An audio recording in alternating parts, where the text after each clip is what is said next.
Welcome to another episode of the Victory Podcast, driven by Audi. I'm your host, Keely Eure, joined by my co-host and former USC quarterback, Cody Kessler. Cody, it's a big week this week. We got to preview USC's matchup in the Coliseum against number 5 Washington, undefeated. Very excited to break that one down with you, Cody. And then we got to get your thoughts on USC's game against Cal, especially because we didn't have a recap episode. Apologies for that. As I've said throughout this season, Dion Bailey is very dedicated to the podcast, but he's also a dedicated father. And sometimes father duties outweigh podcast duties. They should always. So we gave him the weekend off there. So definitely relying on you, Cody, for your thoughts on the Cal game as well. Yeah, Cal was an interesting one, right? Obviously, you're never going to complain about a win, but it's another one of those weeks where a win doesn't feel like a loss, but there's some glaring issues. And it came down to a 2-point conversion there late in the game. And it was just a little frustrating watching from home. And I was doing the thing where I was live tweeting again this week and trying to be a lot more engaged during the game. But it was a frustrating week. But, that's behind us. We'll talk about it a little bit. But I'm very excited about the Washington game this week. Again, great opportunity for this USC football team. Obviously, the college football playoff rankings just came out. Washington's number 5. What better way to come back home in the Coliseum and go get a win against a top 5 opponent? And I think this game is I'm a lot more optimistic this week than a lot of people are on Twitter and outside of the USC football program. But it's going to be a fun one to break down. Your film study, right? Yeah, I watched a lot of film of this Washington football team, and they're very good. Don't get me wrong. Very, very good on offense, but very similar to us, right? They struggle a little bit on defense, and I'm excited to break this one down. And I'm a lot more optimistic going into this week than I think a lot of people were looking up to this game and previewing it before. Interesting. Okay. Can't wait to get your thoughts there. Before we jump into it, just a couple reminders. Be sure to subscribe wherever you get your podcasts. If you want to go above and beyond, you can leave a review on your podcasting app. It helps grow the show, and we greatly appreciate everyone who's done that so far. We're also simulcasting. You can catch the show on, yeah, Cody's pointing around to the cameras. You can catch the show on the USC Athletics YouTube channel. We do the simulcast there. You can see us have our hand motions and all the crazy things we do, Cody. And if you ever want to get your voice heard, be sure to look out for a tweet or a question box on either Twitter or Instagram. Our socials are VictoryPodUSC. We try to put that out a day before we record. Thank you to everyone who gives us questions.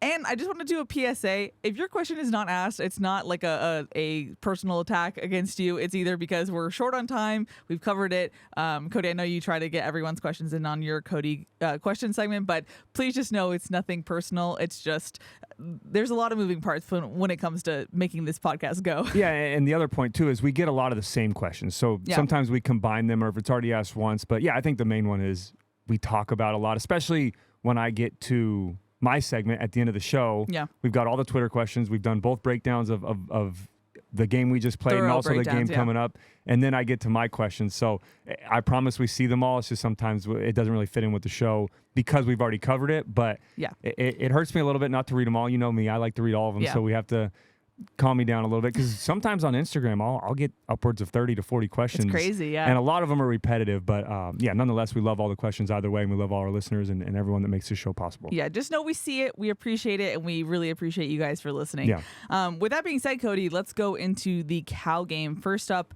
offensive performance. It seemed like USC relied on the run game more than usual, but I know you want to start with some stats, so have at it. Yeah, like you said, though, I was very happy with that, right? That was one of my points last week, was stick to the run game, and we absolutely did that. Now, going over the numbers, total points 50, great, right? That's back to what we're used to seeing from this USC football team. Frustrating part is scoring 50 and only winning by 1, right? And still saying, and I think that's been a theme with this football team, is scoring 50 points and then thinking, did we win? Having to ask that question has been a little frustrating, but either way, one more point than the other team, you still get the W, so I'm happy with that. Total yards, 497, still under 500. Obviously, Lincoln Riley in this offense is used to putting up big numbers, but I'll take that. I'm happy with that. Total passing yards, 370 yards from Caleb Williams, was a lot better in the passing game this week. Total rushing yards, like you just mentioned, 128. Did good, not great on third down, 8 of 19, which is 42%, right about average, so I'm happy with that. And then fourth down was 100%, 2 for 2, got to have it situations, was great to see. Now going over some of the individual stats, again, Caleb Williams was off a little bit with his accuracy, only 57%, but had 370 yards passing, 2 touchdowns through the air, and another 2 touchdowns on the ground. Interesting enough, had negative 13 rushing yards, but also had 2 rushing touchdowns. Now that's because they add in sacks, but it's always interesting to see.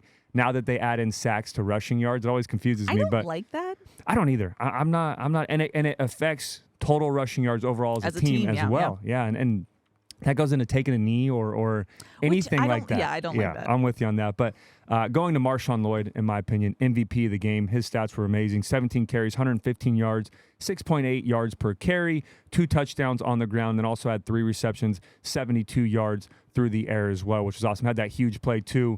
Caleb did a great job scrambling, finding Marshawn Lloyd, that spark play in the second half. So great job for him getting it done, not only on the ground, but through the air as well. And then Austin Jones was a great compliment this game. 9 carries, 37 yards, a touchdown on the ground, and then 2 receptions, 14 yards, and a touchdown through the air. Another guy who was probably 1B for me when it came to MVP this game, Taj Washington. 100%. He is just week in and week out for me, and I've been saying it since last year. I just love the way that he plays the game. I love the way that the coaching staff talks about him as well, saying that he's one of the most, unselfish? Selfless. They said are selfless No players. tasks too big, too small. Doesn't matter.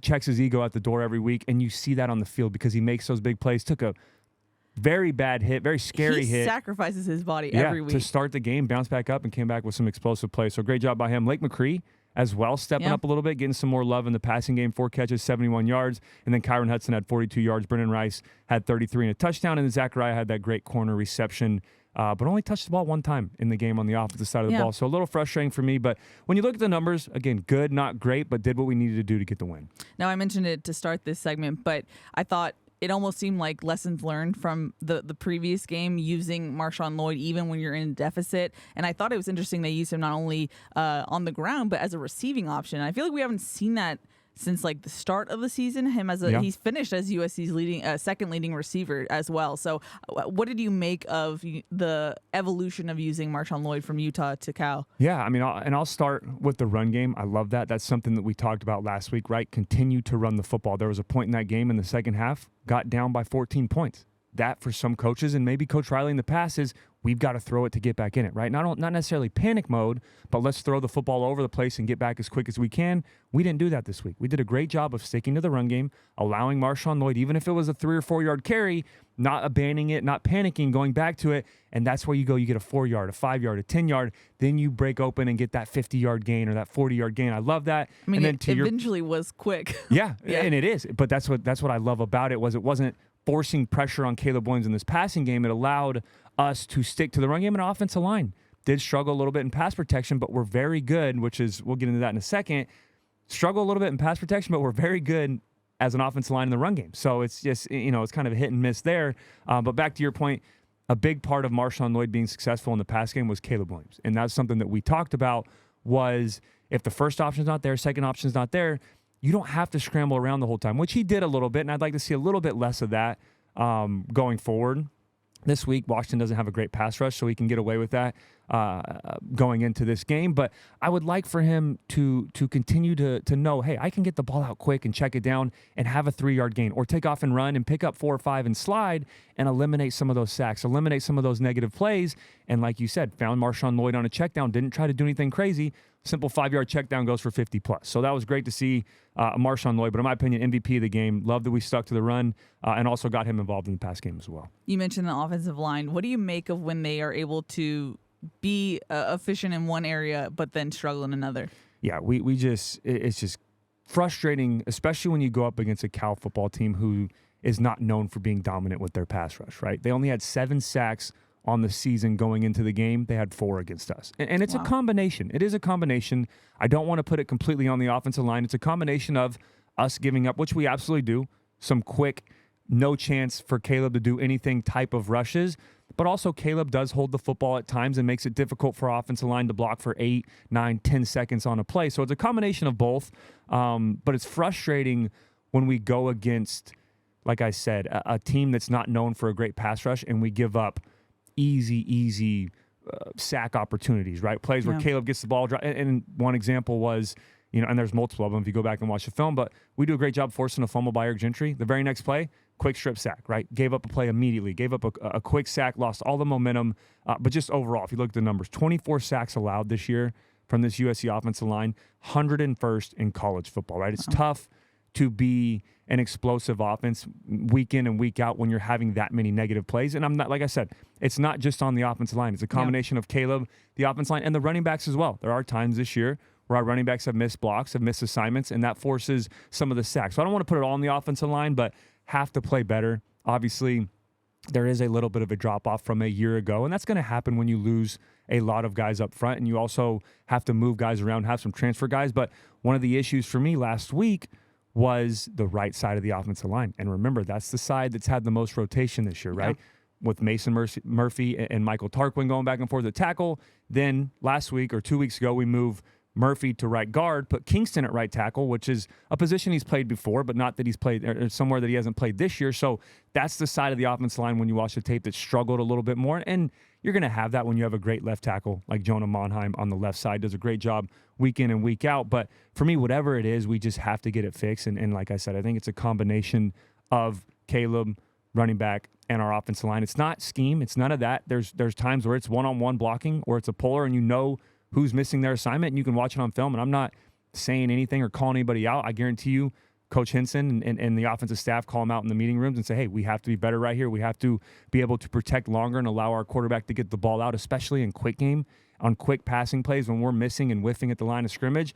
Just tough to be successful that way. So, again, luckily for us this week against Washington, not a very good pass rush defense. Don't have a ton of sacks in the year. I think they're in around the 100, 110th area when it comes to sacks, but we have to get that improved, especially moving forward.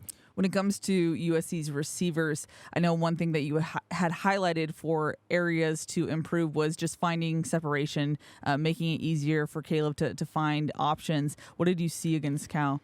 Yeah, I mean, it's so two parts to this. I think our guys did a better job of getting open, but I do think Caleb is missing some of those guys. And like I mentioned, 57% accuracy. Now, it's not his fault. He was Superman this game again. And I wrote that the first note I had was this was back to the Caleb that we're used to seeing when it came to making the big-time plays when he needed to make them, extending plays, finding guys open. Again, 370 yards passing and 4 touchdowns on the day.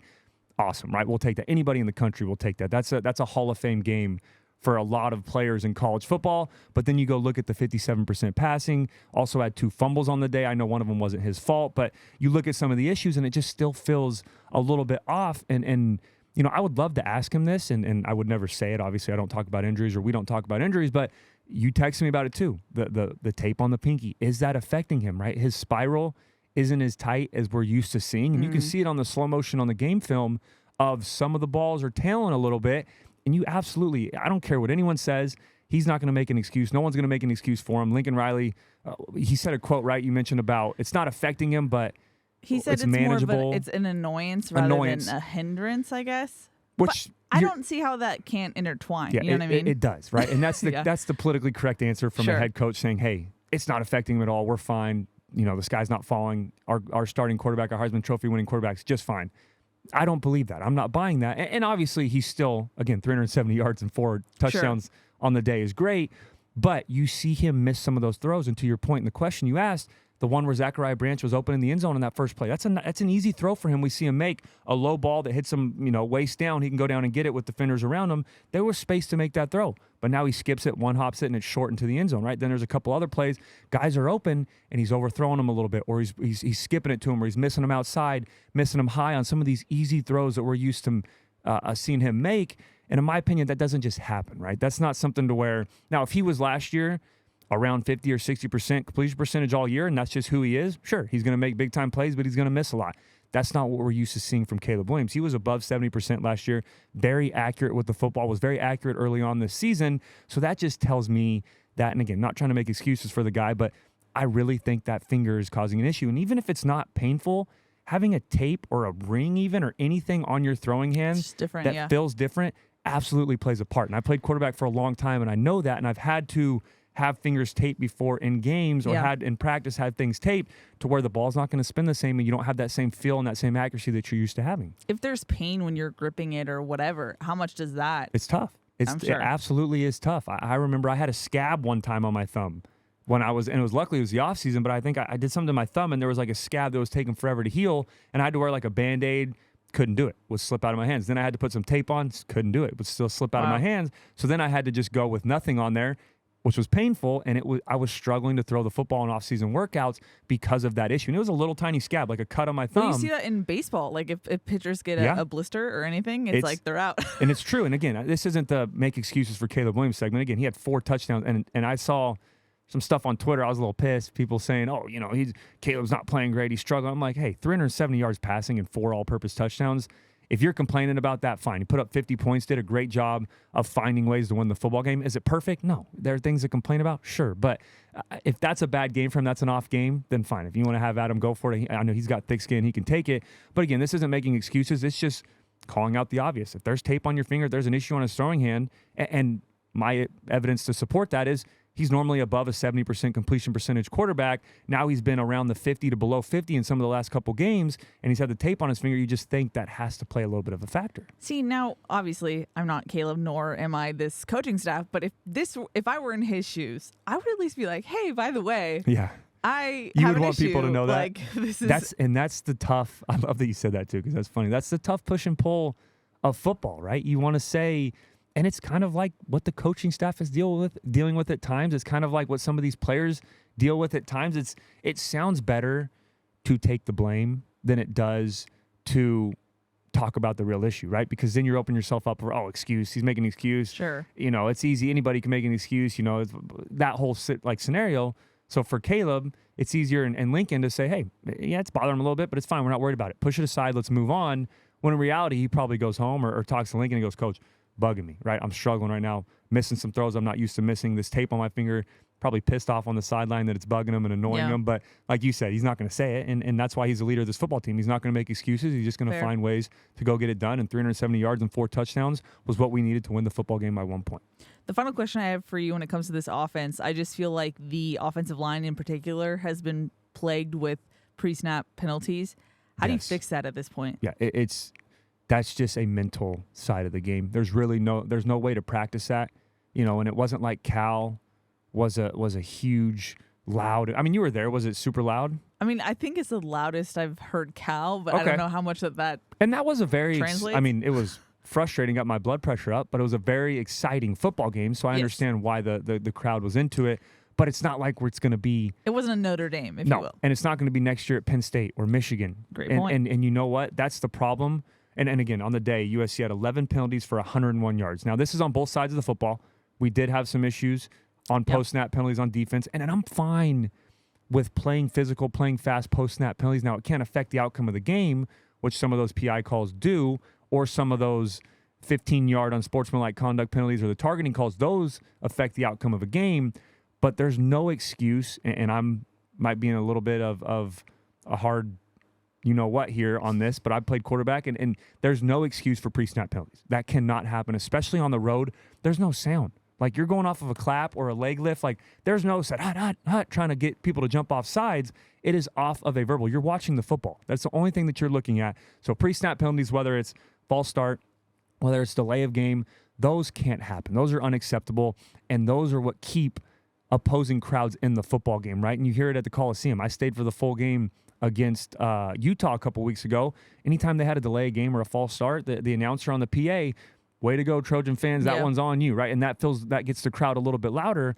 And if you think they're involved in and they're having a lot of crowd noise before a penalty, and then you get a false start or delay a game, you hear that go up just a little bit. And as that continues to happen throughout the game, not only does it kill the momentum on the offensive side of the ball, but it also keeps the crowd involved and gets them, and especially in a away environment, you try to silence the crowd and get all that momentum on your side and take them out of it. But overall, and the last thing I'll say about that before we move on are two things. One thing is kind of hand in hand with this, we've got to keep playing faster, right? And we talked about it before, and I want you to say what you said again about, well, the one I saw was... Our pre-pod? Yeah, our pre-pod that we kind of go over real quick was, the one I saw was the delay game. I think it was either a false start delay game before we scored that first touchdown after the turnover by Cal, was we got a false start or delay a game, and Lincoln, it shows him on the TV copy, and Caleb kind of looks over and hand motions, and then Lincoln's over there while they're calling the penalty. The refs they flash on him. He's, hey, let's go, like, hurry up, speed up, quit trying to change the play. And I don't know exactly what he said, but you can see him yelling, let's go,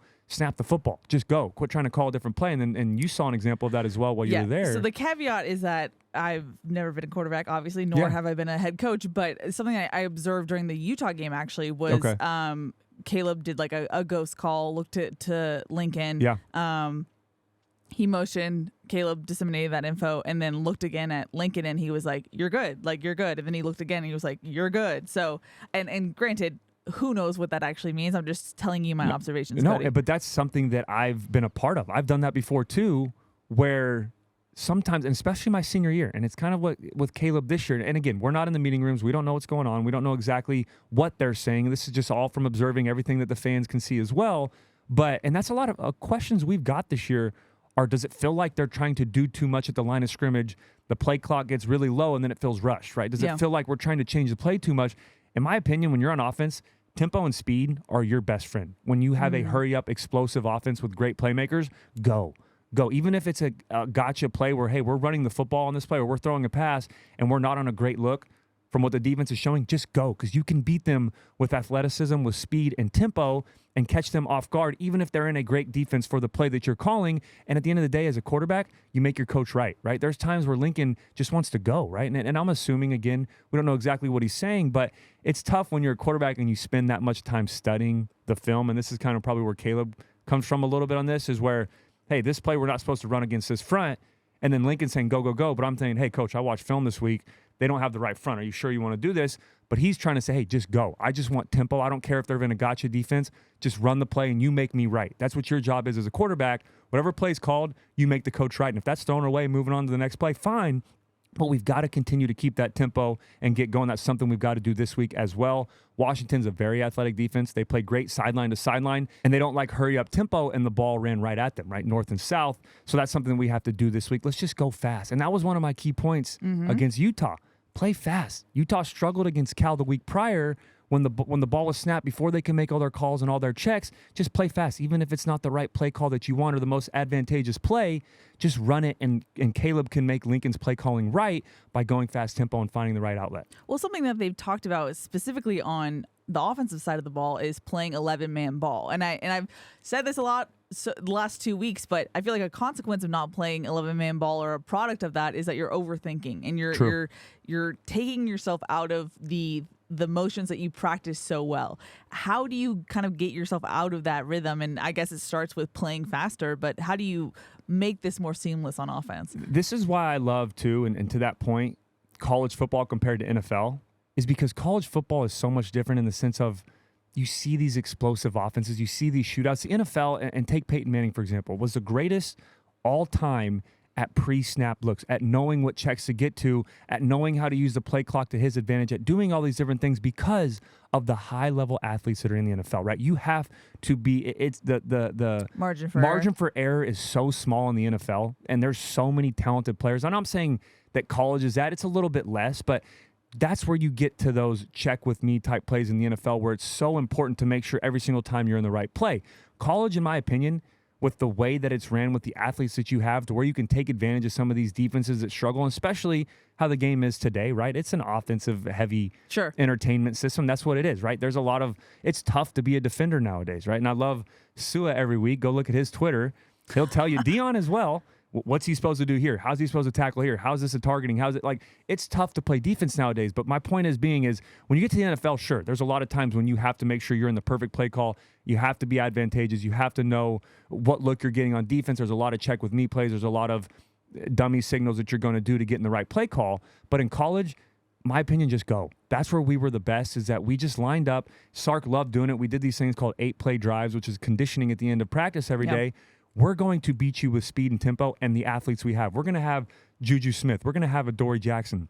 We're going to have Nelson Aguilar. We're going to have guys that, whether you're in a right coverage or the right front, that can beat you no matter what. And and if it's not there, I'm going to throw it away or take off and run, or find a check down and check it down to Buck, or find one of our guys, Rojo, out of the backfield and pick up 3 or 4 yards, and it's fine, and move on, right? So for me, it's got to be just installing that in practice this week of, hey, let's take out some of these ghost type plays. Let's just go. If I call it, I don't want you up there thinking or checking or making a different look. Now, I will say that a little bit of a caveat this week. Washington does bring a lot of secondary pressure. There's going to have to be, they do a lot of different looks with their front. Now, they're not crazy in some of their stuff, but they do like to bring pressure. So we are going to have to make sure that we're in the right protection, and that comes from communication between Caleb and the offensive line, and more specifically Justin Dedich. But outside of that, let's just call and go. And if you see no pressure, if there's no look that you're concerned about, or even if they're bringing pressure and we just go quick, you can beat them with the throw. You don't have to be perfect in protection. You can beat them by getting the ball out of your hands. But that's something this week I'd like to see. A little bit more tempo and a little less thought and confusion at the line of scrimmage, because like you said, all 11 have to be on the same page. If you change one play as Caleb, he can't just go, hey, red right, or whatever it may be, O-line has to communicate, receivers have to get the call, running back has to know, and that takes about 5 or 6 seconds. Let's just go. Let's get up there and go. Now you said you had 2 points, Cody. What's the second one? Yeah, final highlight for me, and I've been saying it for a couple weeks now, keep finding ways to get Zachariah Branch more involved in the offense, right? That was an unbelievable throw by Caleb on that corner route, an even better catch. That's so tough, running a corner route, going towards the sideline, a guy on your hip, and catching the football over your shoulder. Now, it was perfectly in the breadbasket, so you can't complain about that, but an amazing catch. He's just too good as a receiver, as an athlete, as a running back. We have to continue to find ways to get Zachariah Branch the football. Again, we won the game. Offense looked better, good, not great. But again, we just, in my opinion, Taj Washington, again, continue to get him the football. Marshawn Lloyd, another staple in this offense, continue to feed him in the run game. And then my last concern, or I guess plead, if you will, with this USC offense is keep finding ways to get number one the football. Now over to USC's defense. We previewed this Cal offense. It wasn't an explosive top-ranking Pac-12 offense, and yet it seemed on Saturday that Cal could score at will. What did the stats tell you from Saturday, Cody? Yeah, first of all, just total points, 49. Can't happen, right? And could have been 51. They went for 2 there at the end of the game. I don't fully agree with that call, right? I thought they should have gone to overtime. Yeah, with Wilcox's call, and he's a great coach. Coached a very good game on Saturday, but you're at home. You've got the momentum. Kick the field goal, go to overtime. But again, giving up 49 points nonetheless, we should have never been in that situation. Total yards, 527. Can't happen. 292 passing yards to a freshman. Again, unacceptable. That cannot happen. And 235 yards on the ground. And we knew in our preview from a week ago, passing's decent, right? I'm 292. Yes, it's a little concerning. The part for me that's frustrating in the pass game was that it was too easy at times, right? Not very many contested catches, very easy little RPOs or play action pop passes over the middle with 5 yards of separation. That's the frustrating part for me. Giving up some easy third downs, playing a little bit too far off the line of scrimmage, giving up the underneath and then missing a tackle. That's where I get frustrated in the pass game.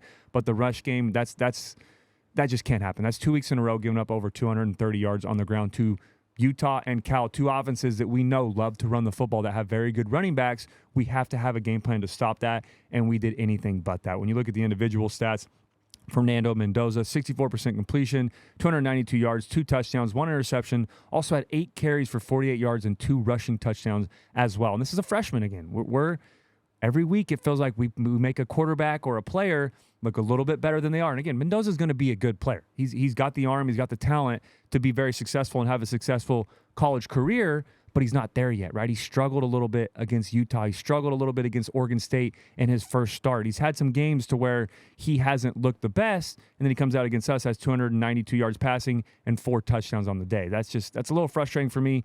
Now, the guy that absolutely dictated the outcome of the game and was a huge part, especially in the first half, and unfortunately, he got hurt. I love, like I've always said, I want your best against our best, and ends up getting hurt in the second half. But Jay Knott, 21 carries, 153 yards, 7.3 average, and has 3 touchdowns on the day. And oh, by the way, had 131 yards rushing in the first quarter. The first quarter. And Cal, if you remember, fumbled their first snap, their opening drive. Yeah. They didn't start really getting their drives together until about the 6-minute mark in the first quarter. Has 131 yards rushing in the first quarter. Unacceptable. So that was a red dot guy. Do we take him out of the game? No, not a check. The next one we did a great job against was our other running back, Isaiah Afonso, 5 carries, 8 yards. That's how you take a red dot player out of the game, right? Had 7 touchdowns on the year, was their power back. We did a great job in short yardage situations of stopping him when he was in the game. Now you go to the receivers. Jeremiah Hunter had 8 for 96, another red dot guy. No touchdowns, but still a win. I wouldn't say so. I mean, it's close. It's borderline. Another wide receiver that played well was Tron Gazelle, 6 catches, 91 yards, and a touchdown. And their tight end, Jack Indries, had 7 for 64. And then if you go over to the defensive side of the ball, our stats, a lot of tackles, but that's because there were a lot of plays, right? When you have shootouts like this, and it's not necessarily a good thing, but Mason Cobb, 15 tackles, which was a team high, 2 tackles for loss. Bryson Shaw had 10, Jalen Smith 10. Kalen Bullock had 7 and 1 pass defense. Eric Gentry played very well, had a couple mistakes and had a couple issues there, but his stat sheet looked great. 6 tackles, 1 tackle for loss, 2 pass defense, and a forced fumble, huge forced fumble. And then Jamil Muhammad had 5 tackles and 1 fumble recovery on the day. So the stats aren't super encouraging there, and we'll get into that a little bit. And I know you got some questions about what, the overall thing that I saw from this defense. But when you look at the stats, that's just, some of those numbers are unacceptable, and it just cannot happen, especially against a Cal offense that hasn't been one of the better offenses in the Pac-12. Yeah, it was interesting, and you mentioned it. But for the first time in a while, we saw a change up to the starting lineup at inside linebacker. It was Shane Lee and Eric Gentry. Yeah. And then it seemed like it's settled out to be Mason Cobb and Eric Gentry. One, interesting timing. At week 9 that they're still kind of having this rotation was interesting to me. And then also, do you foresee Mason Cobb and Eric Gentry kind of being that duo going forward? Yeah, it needs to be, right? And like you mentioned, it started out with Shane Lee and Eric Gentry. Then it went, it was Shane Lee, Eric Gentry. Then it went back to the Mason Cobb, Tackett Curtis combo after, I think, 2 series. Then it worked its way into, like you just mentioned, Eric Gentry and Mason Cobb, and you just said it. I think that's the combo going forward. It has to be, right? That was the most production that we had on Saturday, was when Cobb and Gentry were in there. And Cobb, in my opinion, looked like a different player on Saturday. There were times he had an edge to him. He did, and that's what's frustrating is you see some of those flashes that you saw at Oklahoma State, right? The 16 tackles against TCU. He had 15 tackles on Saturday. He was everywhere, flying all over the field. Yes, he missed some assignments early on, and it's tough to say, was it his gap? Was it his responsibility? Coming downhill, and that was something I challenged this team to this week. Now, again, I'm not saying they're going into meeting rooms saying, hey, let's throw on Cody and Keely and listen to the Victory Pod points. But that was something that I challenged this linebacking core to doing this week was, hey, come downhill, be physical in the run game, get to your gap. You have to be able to help out, especially if your defensive line is doing their job and taking up the gaps that they're in. Our linebackers have to be physical downhill. There were a couple times where, in my opinion, Shane Lee was stuck in the ground, not being as reactive as he needs to be, struggling with some of the reads and not being physical, right? And I've said it before to Tackett Curtis. If you're going to make a mistake, at least do it at 110%, right? There were a couple times where Tackett Curtis was out of position, where Shane Lee was out of position, or he was in position and they weren't making the tackles or making the plays they needed to make. In my opinion, Eric Gentry and Mason Cobb played a great football game on Saturday. One of their better combination games of the year, and I think that's one of the first times that we've really seen, since everyone's been healthy, the last couple of weeks, that we've seen that combo. But in my opinion, that needs to be what it is going forward, because you see the potential that they have when they're both playing at a high level, which they're capable of doing, right? Yeah. Mason Cobb, there were some plays where he was shot out of a freaking cannon and making the play 4 or 5 yards in the backfield, and I'm like, who's that? Looking at and I'm like, oh, it's Cobb. That's what we're used to seeing from. That's what we can see from him. That sometimes I feel like it's not as consistent as you want it to be. And then you see Eric Gentry coming over the middle, making a big hit, forcing a fumble, making a play in the backfield, 2 pass defenses there, making great plays in the pass game, had a pick, just doing things that we're used to seeing him do from a year ago that we finally are starting to see glimpses of, but overall, just still, the numbers don't lie, right? It's frustrating. There was a lot of glaring issues on Saturday, but you get a little more frustrated when you see the potential of how good we can be at that linebacker position. And the last thing I'll say about that is going back to our preview episodes in the offseason is this a good problem to have that you have that many good players at linebacker? Or is it a bad problem to have that no one's really separating themselves as a starter? And I think we're starting to see the latter side of that of we don't know really what the best combo is, but right now we do. For the foreseeable future, it needs to be Eric Gentry and Mason Cobb going forward until there needs to be a change made. Yeah. Now, unfortunately, and this is a bittersweet update, Zion Branch got his first start at safety, and yet he came out in the second half due to injury.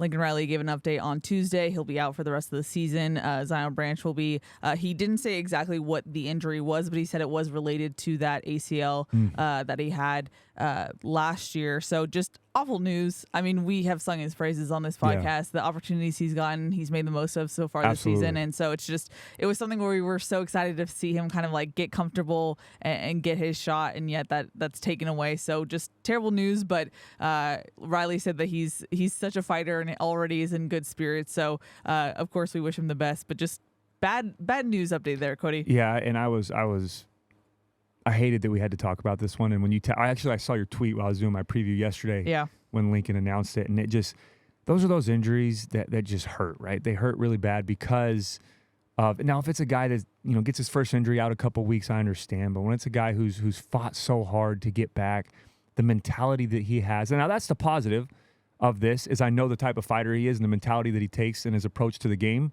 So I'm not worried about him in that aspect. I know he's mentally tough and he's going to bounce back from that. But the frustrating part is that he already had to deal with a season-ending injury. You come back, you get that spark back, you get a little bit of that momentum. You see what he can do for this defense and why they brought him here and why they've been so excited about him, and you get a little taste of that. and then boom, something unfortunate like this happens again. So yeah, our thoughts are with Zion. It's so frustrating. Luckily for him, he does have family on the team, right? His brother Zachariah there to support him.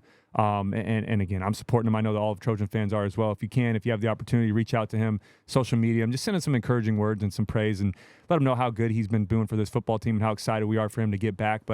And the other positive side of it is towards the end of the season. So maybe it is only a 5-6 week injury that they're just taking, being cautious of, saying, hey, there's only a couple games left, plus hopefully a Pac-12 championship or a bowl game, but we're going to start our rehab now and get you ready for next year. So that could be the positive side as well.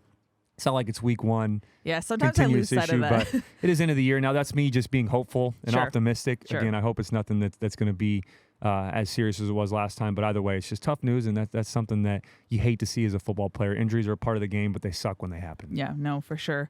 Something I was curious about in your watch of the game was how much did Bear not being available in the first half impact what we saw as far as points and whatnot? Yeah, there was watching that first half of football, especially up front, there was zero. I don't want to say zero, but there was a glaring issue of zero penetration, I guess is the best way of saying it. There were times that guys were getting through and doing a great job of taking on double teams and splitting those, but outside of that, it was really just no penetration from the front four. And it's one of those things that I compare to last year of when Tuli Pelotu wasn't on the field, the pass rush was bad, right? Wasn't what it could be, or it was one guy dictating how well we were going to be in pass rush. Kind of the same thing with Bear this year, right? When Bear's not on the field, you absolutely can tell that our run game struggles a little bit on the defensive side of the ball. We're not getting as much penetration. We're not as disruptive in the backfield, and the numbers show that, right? In the first half, 177 rush yards in the first half is just it's unacceptable, right? We did a lot better job in the second half of containing them. Again, still had 235 total, but kept them under 100 yards in the second half on the ground. Yes, you can argue a big part of that was Ott going out of the game, right? They had to rely on some of their other running backs. Yeah. But I think and a big part of watching the film was showing what Bear Alexander did to this defensive line, and that was being disruptive in the backfield, not only in the pass game, but in the run game as well. And even if he's not disruptive, there's so many times that he takes on a double team and allows Mason Cobb to come free through the line of scrimmage and make the play, or allow Eric Gentry or Benton or some of these other guys to make the plays because he takes so much attention, and that's what red dot guys do, right? The Aaron Donalds of the world. But again, just the numbers overall in the run game with Bear or without Bear, unacceptable. Can't be giving up over 200 yards every single game. 230 yards, right? Gave up 247, I think, against Utah, and then another 235. And Ott had over 11 yards a carry. Now, I know he had two big runs, but outside of that, he was still getting 5, 8, 10 yards a pop. Yardage, and that can't happen. We have to be more physical. You have to be able to stop the run game. You have to be dominant. This week's not going to be as concerning, right? Washington's not a big run team. They do great in the pass game, number one pass offense in the country. But when we play Oregon in a couple weeks, they are a very balanced offense that can hurt you through the air and on the ground, and we have to bring our run defense to that game, especially on the road. Well, that's my final point I was going to ask you is, like, what do you take away from Saturday's game and apply it to the next 3 games? Because I feel like the conventional thinking was that, Cal was going to be the quote-unquote weakest opponent of the last 4 games that USC had, and yet they were going down to the last play of the game with Cal. How do you, what put this in context? Like, how do you foresee this going in the last 3 games, given that Cal was a challenge? Yeah, and that's why I feel like last week's episode, this episode, a lot more brutally honest, even the Notre Dame episode. And it's for me, the frustration starts to come out when you know how good this team can be, or you see flashes of it, right? Because the first 3 weeks, great. The opponents weren't great, right? But then we played Stanford also week 3, beat them 52-10 or 3 or whatever. Washington just struggled against that same Stanford team. Stanford also came back against Colorado. I'm not saying it's a great football team, but they're capable of putting up big points. They're capable of playing some of these teams in the Pac-12 and having a good football game. We looked so good in the first 3 weeks that the frustrating part for me is that you want to see that consistency, especially in week 9, week 10, the later games in the season. Those same issues can't keep happening. Yep. And they keep happening, Keely, and they're so frustrating, and it's so tough for me. And I said it on Twitter. I said, hey, look, we won this football game. I love the fight in this football team. That's one thing you'll never have to question. This team's going to fight. They're going to come back. They're going to claw. They're going to do everything they can to win. But it's so tough to have these wins that feel like losses, right? And they do. And I don't mean the game was lost, but there's losses because of the glaring issues that aren't getting fixed, right? The run game on the defensive side of the ball, giving up too many yards. You could say pass game as well, right? We struggled this week in the pass game. We've struggled in the past against quarterbacks who aren't putting up these type of numbers against other teams, but then play the USC Trojans and put up big numbers, have over 500 yards of all-purpose yards, have over 600, right? They have these big-time games, which is frustrating. Missed tackles, another issue that's continuously happening, and that has become a concern to where it's not anymore of, hey, let's be aggressive, guys, let's go make it. It's please make a tackle, please don't miss a tackle, right? And there's a couple every game that have, in my opinion, play a factor in the outcome of the game. Like last week, we did a great job of getting some momentum, scoring a touchdown. Then we get Cal in a fourth down situation. This is one of my other points. We can't keep allowing quarterbacks to scramble with the game on the line. We can't let that happen anymore. It's just too many times that keeps happening. And last week we did a great, we came back in the football game, right? I think it was either tied back up, we were down a score, or we might have taken the lead at this point. No, I don't think it was that. I think we tied the football game. And then I don't know what point you're making. I'm talking about when, so we went, I tweeted about it. Again, if you want to check Twitter. Look at you, they Mr. went, it was like a PI, a couple penalties, big time plays given up. And then we get them to a 4th and 7 or 4th and 5. And I'm like, all right, this is where you get off the field. This is where you win the football game right here. Yeah. Give up a run to Mendoza. Runs right down the middle, takes off, missed a tackle, picks up, I think, 10 to 12 yards, first down, keep going, right? Another play in the second quarter. Have them on a 4th down situation. Got to have it situation. Momentum's coming our way, right? We're going back and forth. Another 4th and 4. What do? Good job in coverage, but then Mendoza literally walks for a first down because there's no one there to contain him or no one there to make the play. So just my biggest concern with all this, and I know I'm kind of addressing everything with this talk right now, with this rant, if you will, but it's just not getting the things that need to be fixed. It's the same issues week in and week out. And I love that Coach Grinch is honest. He said, that's what he says. I have to be better. I have to be better. But at some point, it has to be better, right? It has to get to that point to where, whether it's a scheme issue, whether it's guys not knowing where they're supposed to be, guys not being in the right position, whatever that issue is, I don't care anymore what the issue is. I don't care if it's a player issue. I don't care if it's a coaching issue. Just get it fixed. And that's something that our fans that are so frustrated, that's validated, right? And if I'm an offensive player and the same issue's happening, Riley and Caleb are going to say the same thing. Has to get fixed. Have to be better. Have to get this. And they have before. But that's something on the defensive side of the ball that we see flashes of how good they can be. It's just not consistent.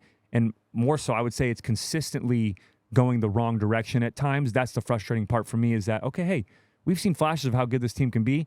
Where does it go, right? Yeah, it just kind of disappears. Yeah, build off of it, keep that momentum, but it's like week in and week out, we just start back from fresh and we go the wrong direction, and it's just something that has to get fixed. Now, I will say the caveat to all that, and this is my optimism. I know people get frustrated sometimes with the positive side of things, but this is more so a question for me, I guess, is when you watch tape is how much, I know the transfer portal is important, but how much of that plays a factor, right? How much of that, when you have so many new faces, you have so many guys that weren't here a year ago, you have so many different guys bouncing around, especially in the front seven, and different combinations of guys who've never played together, how much of that plays a factor with guys? Because I remember Grinch said, I called the play that went for 70 yards and a touchdown, I called that same play on 4th and 1, and we stopped them because guys did the right thing.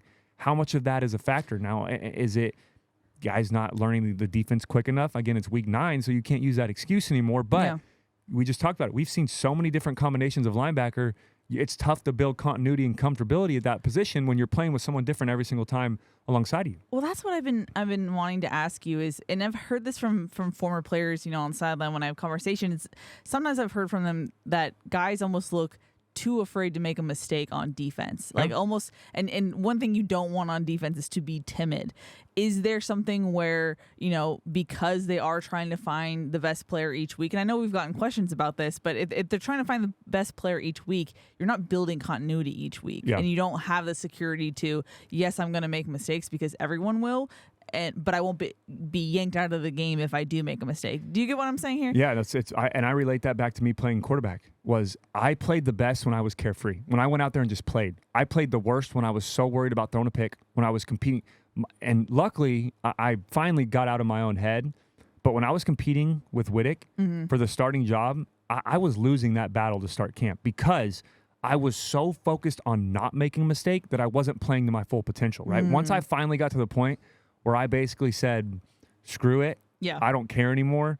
I'm just going to go out there and play and have fun. And like I said, make a mistake. If I make a mistake, I'm going to throw the ball as hard as I can or as far as I can or be as accurate as I can. And if I make the mistake and the defense wins, sure. And what I'm going to do after that is block it out. As soon as I make a mistake, it's not going to affect the rest of my day.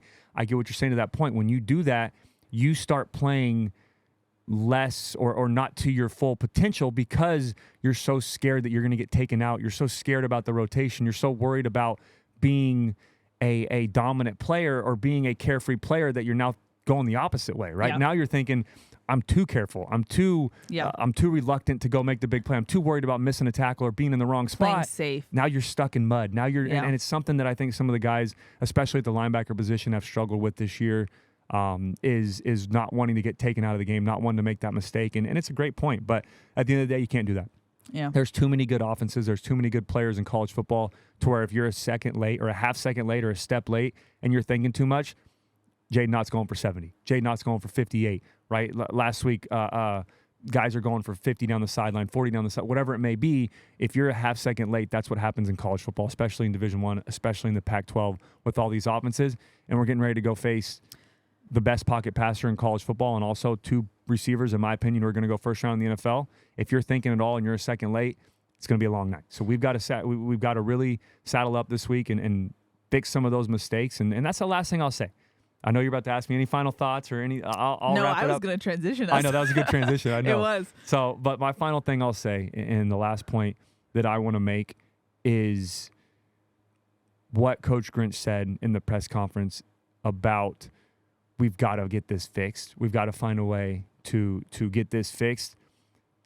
It's week 9. It's going into week 10. We're week 10, yeah. Yeah, it has to be fixed. You can't find ways anymore to get it fixed. You've got to put out, whether it's not the product you want on the field, if it's not the perfect scenario, you just got to pick something, find the right group of guys that can play well together, and stick with it. It's got to be fixed at this point. If we want any chance at all of playing in a Pac-12 championship, now I think college football playoff, we'll get into that a little bit. I mean, it's going to be an interesting road. It's going to depend a lot on what other people are doing. But again, we're just focusing on this week. But if we want any chance at all of winning these last 3 games, our defense can't say we have to get it fixed anymore. It has to be fixed. It's put up or shut up. Yeah, exactly. And I'm getting a little frustrated with putting up 50 points or putting up some of these big high scoring games and thinking, hey, I hope we win. I hope it's enough to win this week. Did we win? And again, if you look at the numbers, we're giving up 32 points per game, which is 109th in college football. And you read me a stat, I think, before the show. So this came from the Pac-12 research. Yeah. Since September 30th, the Trojans have allowed 42.6 points per game, which is third most in FBS in that time frame. That means that we have to score 43 points to win a football game every single week. And if you don't, then you're not giving yourself a chance to win. That's unacceptable. That can't happen. If you look at the rest of the stats, and this is what I'll leave you with, I know I'm a numbers guy. Again, at the end of the day, we focus on wins and losses, but this is just where I get a little frustrated. Total defense right now, we're 111th in college football, giving up 420 yards per game. Passing defense, we're 104th, giving up 250. And rushing defense, we're also 104th, giving up 172. Now, that's out of 130. It's just, and I'm not, this, you can go look online, right? I'm not reading you anything that's a secret, or I'm not bringing up any negative numbers all that I came up with by myself. That you can go look online and see, type in NCAA stats in college football. You can go look these up and see where we rank among the rest of the country. But I say that to really hammer home the final point of it has to be fixed. It's time for it to get fixed. If we want to take that next step and be a dominant football team overall as a program, right? We have to be able to get that fixed. You have to have a dominant offense. You have to have a dominant defense, and you have to have, as well, dominant special teams, or a special teams that can help you make plays throughout the game. And the last thing I'll say on that, I almost got away with it, is Dennis Lynch, right? Got to be a little bit better there. I'm not trying to call him out, but that was absolutely a factor. Win that game by 1, miss a couple extra points, miss a couple field goals. That was. And after the effort that Riley gave to give him the opportunity to have that field goal. Yeah. I mean, how wild was that to begin with? Yeah. No, absolutely. I remember you texting me. I think you texted me, right? And Yeah, told I me, did. said, hey, by the way, go back to apparently the broadcast didn't show it. Well, I switched over to another game that was on. I forgot you what were game like, it was. what are you talking about? I'm watching a different game. Yeah, I was watching another game, and then you said, go back real quick. Are they talking about it? But I say that, and that was, again, not trying to call out Dennis Lynch right now, and he's been very solid this year, had some big-time kicks, but if you want to be a dominant team in the country, if you want to be a national contender, all three phases have to be good. It can't just be our offense is great and we're going to have to put up 43, 44 points, 50 points to hopefully win a football game and still come down to a 2-point conversion. That can't happen. And the best part about it, or I guess the worst part about it, was one of the positives before we finally move on from this. My final point, sorry. On defense, we had 4 turnovers on the day. Wow. 4 turnovers and still gave up 49 points, and it was a 1-point game that came down to a 2-point conversion. That cannot happen. So great job on the turnovers. Had 0 sacks.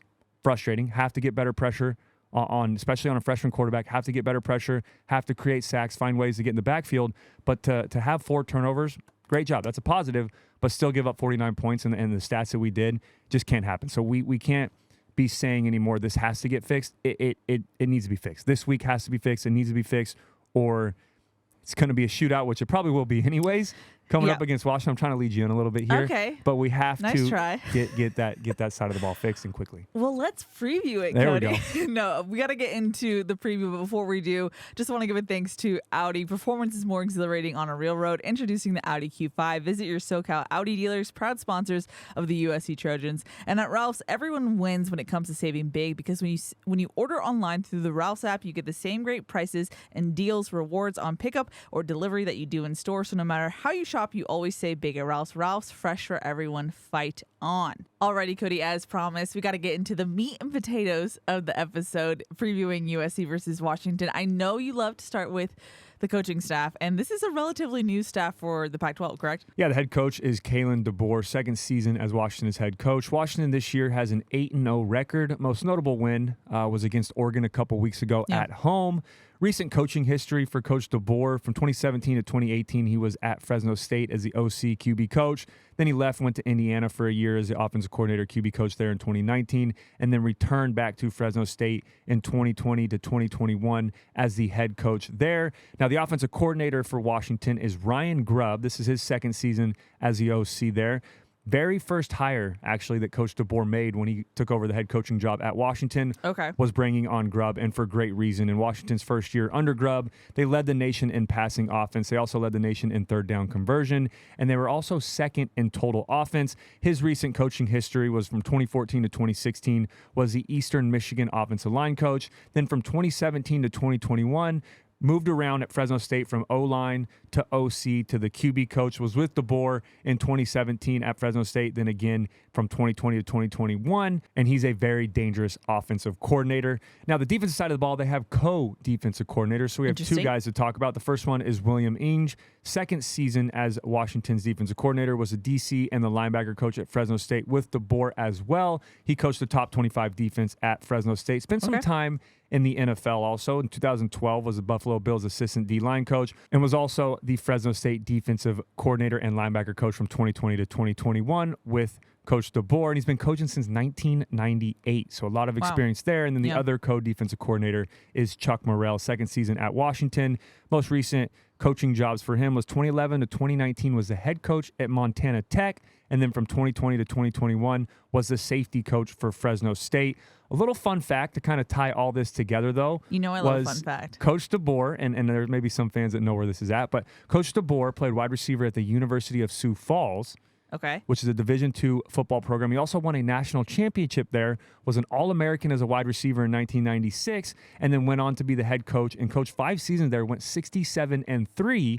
But why I bring that up is because of all these coaches at some point, outside of Coach Inge, all of these coaches had a tie back to Sioux Falls, right? They overlap with DeBoer. Grubb was there from 2007, 2009, overlapped with Coach DeBoer, and then Chuck Morrell was there from 2000 to 2009. So for 9 years, all of them kind of overlapped, and now they're all together coaching at Washington, which is pretty cool, and that kind of speaks volumes of how dangerous this staff is and how much time they've spent together, and that's why I feel like Washington has had so much success in such a short amount of time under this coaching staff. That chemistry that you have to have Absolutely. in order. But let's get into the offense. Now, I want to ask you general questions, but I know you're a stats person, so please give us the stat overview of Washington's offense. Yeah, so total points per game, 40 points per game, 9th in college football. Their total offense, they're 5th in all of college football, averaging 501 yards per game.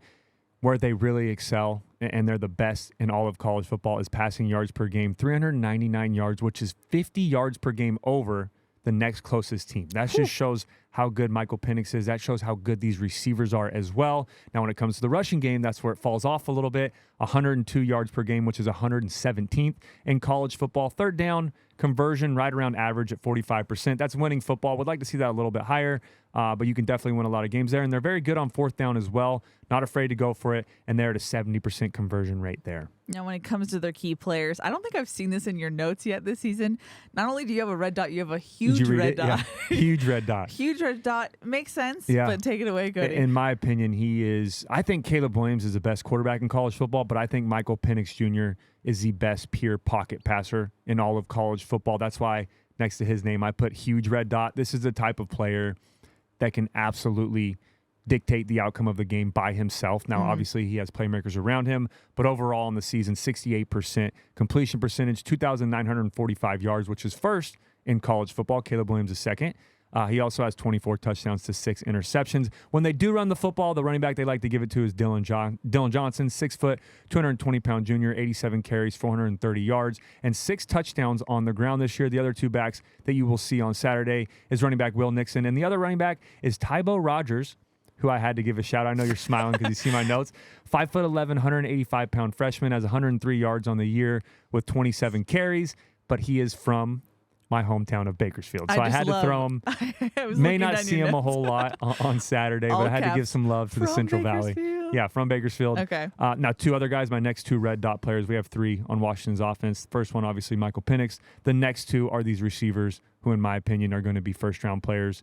Our first-round picks in the NFL draft are going to play on Sundays when they decide to go. Very, very good players. The first one is Rome Odunze, 6'3", 215-pound junior, 51 receptions, 907 yards, and 7 touchdowns. And his partner in crime, who's as good, if not better, they're 1 and 2, is right back and forth. It depends on what game you watch, is wide receiver Jalen Polk, 6'2", 205-pound sophomore, 46 receptions, 836 yards, and 7 touchdowns. Right around the same when it comes to stats. Very similar. Both red dot guys for me, 2 players that we have to key on. But the problem with this offense and their skill players and their passing attack and why they're number 1 in the country is because these other 2 guys right here could have very easily been red dot players and probably would be red dot players on a lot of other teams in the country. The other receivers you have to keep an eye on Saturday. The first one is Jalen McMillan, 6'1", 190-pound junior, has 311 yards and 3 touchdowns. And the other one is Jeremy Bernard, has 274 yards and 1 touchdown. And when they do throw it to the tight end, their tight end is very involved in this offense. Jack Westover, 185 yards and 4 touchdowns on the season. But again, a very scary offense. Could have had probably 4 or 5 red dot guys this week for good reason. So, okay, now it leads into, I want to pepper you with this because I want your offensive brain to break this down. It's so interesting, the evolution of this Washington team over the last couple games. Yeah. I mean, I feel like when they played Arizona, that was the first time that we saw maybe cracks in the armor, and then they've looked beatable. ASU, a team that has not had a great record. Stanford, not a great I mean, that game last week against Stanford, they're an open catch away from losing that game. Yeah. What has kind of happened or transpired lately for this Washington team where it hasn't been such dominating wins that we've seen early? Yeah, and starting with Arizona, we've talked about that game before, and what they did well was Arizona did a great job of keeping everything in front, right? This offense thrives off of the big plays. This is an air raid type of offense. They're going to run pre-snap motions. They do a phenomenal job of game planning and scheming against you on the offensive side of the ball. Think Lincoln Riley, right? And I've made this comparison. This Washington team and why I feel optimistic about this game, and you'll understand more when we get to the defense, but we're playing ourselves, in my opinion, a little bit. It's a very high-powered offense. The defense struggles a little bit, but they have to rely on the offense to put up big-time points. Now, the defense has played well when it comes to points per games at times, so it hasn't, like the Arizona State game, for example, only scored, I think, 15 points in that game, still won. Didn't even have an offensive touchdown. It was pick 6, yeah. Yeah, back to your point, why they have struggled the last couple of weeks is teams have kind of like USC a little bit, figured us out, right? Take away the explosive plays, force us to earn it the long way, force us to make the mistakes, right? The more plays that you have on offense, yes, you have more opportunities to put up more yards, more touchdowns, but you also give yourself more opportunities to have turnovers, are you going to be patient and take the long way and have some longer drives instead of trying to just throw the home run every single time, which this team did a great job of early on in the season, right? Now you go back and watch the Arizona game, keeping everything in front. Only, I think, 3 or 4 explosive plays through the air. You go watch Arizona State, barely any, right? There were a couple big-time plays, and Arizona State did a great job of eliminating those, but they weren't giving up touchdowns, and they also had 4 turnovers in that game. Washington did, so takeaways are going to be huge, but a big part of that is Arizona State did such a phenomenal job, and I get excited because I love watching I love watching high-powered offenses, but I love watching what defensive coordinators do against those offenses, and a huge shout-out to Dillingham and his staff over at Arizona State because they did a great job, played shell coverage, played quarters, dropped 8, kept everything in front, and then boom, cover 0. All-out blitz, double A gap, free safety as well, cover 0, and Penix was flustered. He could not read or figure out what was going on in that game. And Washington only had 288 yards of total offense, and I just said they're averaging over 500 a game. 288 yards of offense. I think Penix threw for 268 of those and 13 to 15 or something on the ground. So a huge shout out to Arizona State for kind of showing them or showing the country how to stop this offense. Also at home and in front of their home crowd. Yeah. Coming off of a game where they struggled a little bit, like you said, against Arizona. So it felt like a team that wanted to get back in rhythm of things. And a huge shout out to these opposing defensive coordinators, really doing a good job of stopping this high-powered Washington offense. Now, I just want to circle back in case someone's not as football savvy, obviously as you are, Cody. Keeping everything in front, what does that actually mean? Yeah, it means playing deeper on the back end, right? 2 high safeties. When you play a team that runs the football, you like to load the box, bring down a safety, play 1 high, have a 6, 7, 8-man box. At times when you play a pass-heavy team, 4-man box is fine, 5-man box is fine, knowing that they want to throw the football around, right? Play 2 high, play cover 2, play cover 4, play cover 6, play deep 33 double cloud coverage, right? I'm saying all these coverages. What I mean by that, I know, and you just said football savvy. What I mean by that, though, is someone over the top and someone underneath. That's what cloud coverage means, right? You have a safety or a corner playing high, then you have a linebacker, someone else underneath, clouding the underneath area. And what Arizona State did such a great job of was they played a 2 high shell on the outside. You can still be aggressive. I'm not saying sit back and just give up dink and dunks all the way down the field and make it easy on them. They did a great job of playing cover 4, playing quarters, playing cover 2, dropping corners and safeties in the back end, and then they played physical and matched underneath. And what I mean by that is jamming receivers coming off the line, not giving free releases, allowing the linebackers to work sideline to sideline and matching with tight ends and running backs out of the backfield where you can eliminate some of those options that Washington has on the offensive side of the ball. And they also did a great job of playing an invert type of coverage. What that means is the safety would come down, mix up coverage of the boundary, and this was the first pick that Michael Penix threw in that game, was a safety took over the corner position, and the corner played the safety position, and Michael Penix didn't read it right, confused them a little bit, not something that Arizona State shows a ton, and he throws a pick to the corner. So it's just, they did such a great job. Like I said, their MO was keep everything in front, play deep, match with the linebackers, and then as soon as you get comfortable and think you can take underneath, all out cover 0, blitzing and got to have it situations, blitzing on early downs as well. Didn't do a ton of it, but just enough to keep Washington honest, and it confused them throughout the entire game. They didn't score a point on offensive side of the ball the entire night. And like I said, had 288 yards of total offense. So that was a great game. And I'm sure Coach Grinch and this defensive staff are watching not only these last 3, but really keying on that Arizona State game. I feel like a key, if you're going to play, prevent defense, keep everything in front of you, you have to make tackles, though. Because what good does it make if you are your first contact exactly the yards after, you know what I'm saying? No, that's 100% true. And that's a great point is, yes, you can keep everything in front, but if we have missed tackles, that's where those explosive plays happen, right? And that's how you eliminate those explosive plays. They're not just deep 50-yard bombs over your head on a deep post or deep go route. It's underneath crosser routes to Adunze. It's underneath crosser routes to Polk. And if you miss 1 or 2 tackles, these guys can take it the distance. So, yes, first part of that, keep it in front of you. Second part of that, have to come up and make the tackles. And that's somewhere that we've struggled this year on the defensive side of the ball. So that's going to be huge this week. And 2 very good athletes, like I said, Odunze and Polk. And one of the positive is that Penix Jr. is not going to take off and run, right? He's not going to hurt you with his feet. They like to move him in the pocket. Okay. They'll get him on some rollouts, especially to his left as a left-hander throwing the football, but he's not going to take off and run. Now, he will go pick up a first down, but I'm not worried about him on the ground. And obviously we talked about the Barnes play against Utah, and then last week Mendoza, a couple 4th down conversions there. So we have to be ready for it, and we can't allow it to happen, especially in got-to-have-it situations. But this is a pure pocket passer, and how he hurts you is with that left arm that he has that can throw the football all over the field, and very accurate, very great with decision-making, and he's got a strong arm that can stretch the field vertically. When it comes to the ASU blueprint, if you will, do you foresee USC kind of following that when it comes to the pressure that they got up front? Yeah, that's a great question. I mean, I would Now, I think first and foremost, it's going to be keep everything in front, like I said, but I do think you need to bring pressure and get Penix Jr. uncomfortable. Now, in that game against Arizona State, the interesting thing is they had 0 sacks. They never got home. They never got a sack against Penix Jr., but you could see how flustered he was having to get the ball out quick, and that's something he does a good job of. They are a levels football team on offense, similar to us, is they're going to have a deep post.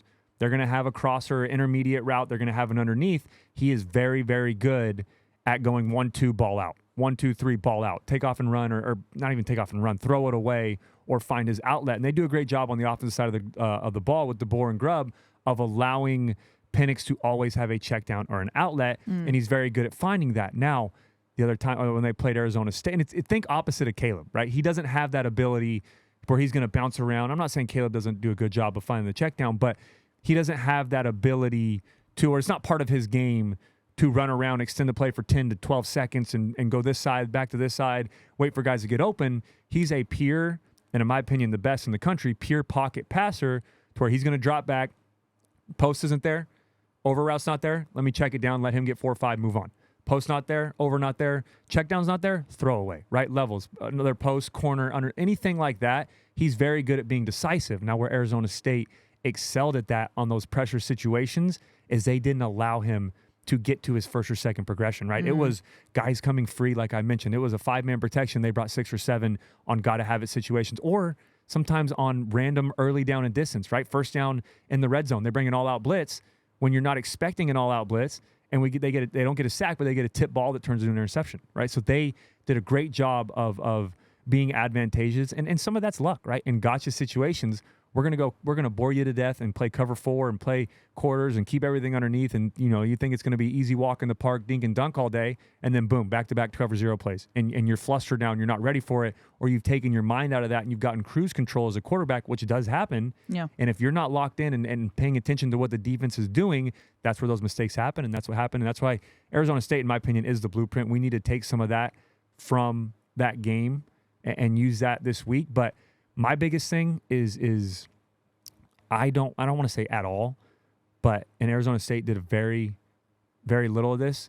I don't want to see a ton of man-to-man this week. I just please don't want to see a lot of man-to-man. And I'm not saying that we can't do it, but this is the week to play zone. You can still be aggressive, like I mentioned, and play zone coverage. You can play a shell over the top with the corners, with the safeties, and still match up underneath and be physical with Jalen Smith at nickel, with Mason Cobb and Shane Lee being physical on releases and all of that.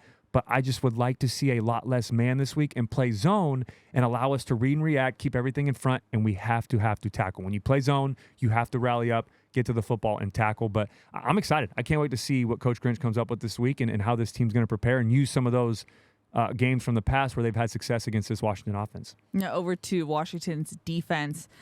Stats-wise, where do they line up? Yeah, stats there, surprising. That's why I said it's kind of us in a way. It's really similar, and I guess it's more us from last year is what I would say. Okay. Right? So total points allowed, 20 points per game, which is very good, right? That's 33rd in college football, but what's surprising is they're 96th in yards allowed per game at 400. They're also 116th in passing yards allowed at 264, a little bit better in rush defense at 56 with 135 yards per game. Third down allowed, right around average, 41%. They're very good on fourth down, though, only allowing their opponent's conversion rate at 39%. But it's kind of hit and miss. These numbers don't really make a lot of sense, right? It's kind of like the bend, don't break from last year, right? Okay. Giving up 400 yards per game, which is 96, giving up 264 yards per game in pass, which is 116th, but only allowing 20 points per game, which is 33rd in college football. It's that bend, don't break. So it's a lot similar to the defense that USC had a year ago, but again, similar to our offense, very explosive on that side of the ball. Key players, red dot guys, who are you looking at? Yeah, the first one is their kind of do-it-all linebacker, Edefuan Yolofoshio, 6'1", 235-pound senior, 57 tackles, which leads the team, 2 sacks, 1 forced fumble, and 1 pick six on the year as well. Wow. The next player is another red dot guy, is their safety, Dominique Hampton, 6'3", 220-pound senior, very, very good football player. He's a savvy vet. He does a great job. They love to bring him down in the box. Has 54 tackles, 2 pass defense, 1 interception. A couple other linebackers to look for on Saturday. The first one is Alfonso Tupatula, 6'2", 240-pound junior. The other one is Carson Bruner. 35 tackles, 2 pass defense, and 1 interception. Some of their secondary players that do a good job. The first one is their cornerback, Elijah Jackson. 33 tackles, 4 pass defense. And my last red dot guy is their corner, Jabbar Muhammad, has 29 tackles, 2 sacks, which is tied for a team high, by the way. So that tells you they bring secondary pressure, and I'll get into that in a second. Has 4 pass defense and 1 interception on the year. And the other 2 guys I added in, one is because he plays a lot, and USC fans I'm sure recognize the name, is linebacker Raylan Goforth. Yep. 6'2", 240-pound senior, transferred from USC. And then the defensive linemen, they don't have a great front four, or they don't do a great job of getting after the quarterback with their rush. But one player that does do a good job and can create some havoc in the backfield is their defensive end, Braden Trice, 6'4", 275-pound junior. Now, you mentioned this is a bend, don't break defense. What do you see from them overall? Yeah, overall, primarily a 4-down front, right? They like to stand up their defensive ends, similar to what Cal did last week when they got in that 2-down, 4-down type of front. So be ready for stood-up defensive ends. Be ready for unique looks on 3rd down, which is a common theme, it seems like, in college football every week when we play a team. What I mean by that is they'll go 4-down look, walk a linebacker in the B gap or the opposite A gap, move guys around, try to confuse you with your protection calls up front. They'll also go to some 3-down overload looks and then walk the linebackers up to the left side. So just a huge week for Caleb, Justin Dedich, and the running backs to be on the same page with communication for pressure. They love to bring safety Dominique Hampton down in the box, allow him to be involved in the run game. That's why he's second on the team in tackles. But what I just said before we got into this was you have to be ready for secondary pressure. This is a team that loves to bring pressure in general, but they will absolutely, throughout the entire game, multiple times, bring multiple cornerback pressures. They'll bring Dominique Hampton on a safety blitz. They'll bring boundary linebacker with a corner blitz as well. So they mix up a lot of their pressure looks, and they'll do it on early down and distances. So be ready for that. The interesting thing is, though, they don't get home a lot with them. So they do a good job of bringing these pressures, but again, they only have 10 sacks on the entire year, which is 123rd out of 130 in college football, but they do like to bring a lot of pressure. So just be ready for those. And like I mentioned, their corner, Jabbar Muhammad, is tied with Braden Trice on the team with sacks with only 2 on the year. So that just kind of tells you they don't get a lot of pressure from their front four, but you have to be ready in communication for not only linebacker pressure, but secondary pressure as well. As far as the offenses that UW has gone up against so far this season, like, where does USC's offense rank? You know, like the potency, if you will. Yeah, I'll put us in comparison with Oregon, right? I think we're as explosive as this Oregon offense. Obviously, the last couple of weeks, we've seen a little bit of decline in the stats and explosiveness, but overall, I expect this game to be an offensive dominated game, right? You know, Washington's defense, not bend, don't break, doing a great job in points per game, but overall giving up over 400 yards a game just can't happen. And we're an explosive offense when we are on, when we're balanced, when we have a great attack. And you know, I think this is going to be a week, although I do say I like to see us be balanced. It's going to be, I think, the Caleb Williams and the Michael Penix Jr. show, right? Mm-hmm. Both we're 104th in pass defense. They're 116th in pass defense. So, and that was one of my last notes that I had about their defense. They are not great in coverage. We have to take advantage of that. They don't play a ton of man, primarily a zone football team. But when they do play man, and even when they play zone and man, like, they give shots and opportunities on the outside. They like to play zone, but match up their corners on the outside as well and play zone coverage in the middle of the field. We have to take advantage of that. I think we've gotten away from that a little bit, of Caleb just taking a 3-step drop and throwing a go ball to Brendan Rice, or throwing a go ball to Zachariah Branch. Put Zachariah out there one-on-one with the corner and just let him run a straight go ball, look the safety off to the left, come back to the right, and just throw it over the top and let us go make a play. Some of those 50-50 throws I think we've gotten away from, and that's something that we can take advantage of this week. But this is a very similar defense to us, you know, and it's going to come down, in my opinion, to who has the most explosive offense on Saturday night is going to win the football game. Are you at a point now where you understand what this USC offense is going to do each Saturday, or are you still in kind of a wait-and-see mode? I think we've got, and we talked about this last episode, was the identity of this team. We knew what it was in weeks prior and the year prior. Got away from that the last couple of weeks. I feel like we found that a little bit against Cal. We got back to that. Again, Caleb Williams had another big-time performance when it came to the stat sheet. Marshawn Lloyd, I love that we kept giving him the football. Austin Jones had 2 touchdowns on the day as well. Taj Washington, I think, is our most explosive player in the pass game. McCree. Yeah, so I think we're still not fully into that identity that we've had before, but we've got back to that, right? Now, this is going to be the game. The lights are bright. Think Notre Dame last year. Think UCLA last year. That type of environment, that type of game. The lights are bright. Everyone's watching. All eyes on us. And kind of like Utah game as well, right? It's going to go back to that type of environment, that atmosphere. It's time to put up or shut up. This is the game. If we want to have a winning season, a productive season, we have to start on Saturday against Washington, and that starts on the offensive side of the ball. We have to take advantage of a defense that's in the lower end in the Pac-12 and in the rest of the country, and it starts with Caleb Williams. And speaking of Caleb Williams, obviously we're going to get a story via the media, and I understand that. But you have to factor in the human side of it. This is a matchup of Penix versus Caleb. How much do you think that weighs in his mind at all coming into this? Obviously, they're not going against each other directly, but as a quarterback, Cody, how are you approaching this game? I'm glad you said that too, because that's so true. Like we so many times we focus on Williams versus Penix Jr. That's the huge storyline, which it is. In my opinion, the best two quarterbacks. You can make an argument for JJ McCarthy. He's playing very good football over at Michigan. Jordan Travis at Florida State. Some other quarterbacks are playing well, but in my opinion, these are the two best. Bo Nix, another guy that we're going to see in a couple weeks, are playing good football. But in my opinion, this is 1 and 2 right now. These are the two top dogs in college football at the quarterback position. But it's weird because they're never going to be on the field at the same time. Yeah. But it's going to be a back and forth, and it's going to be whoever's offense can put up the most points, right? And it's so easy to say whoever scores the most points wins. But this is an exact example of that type of football game.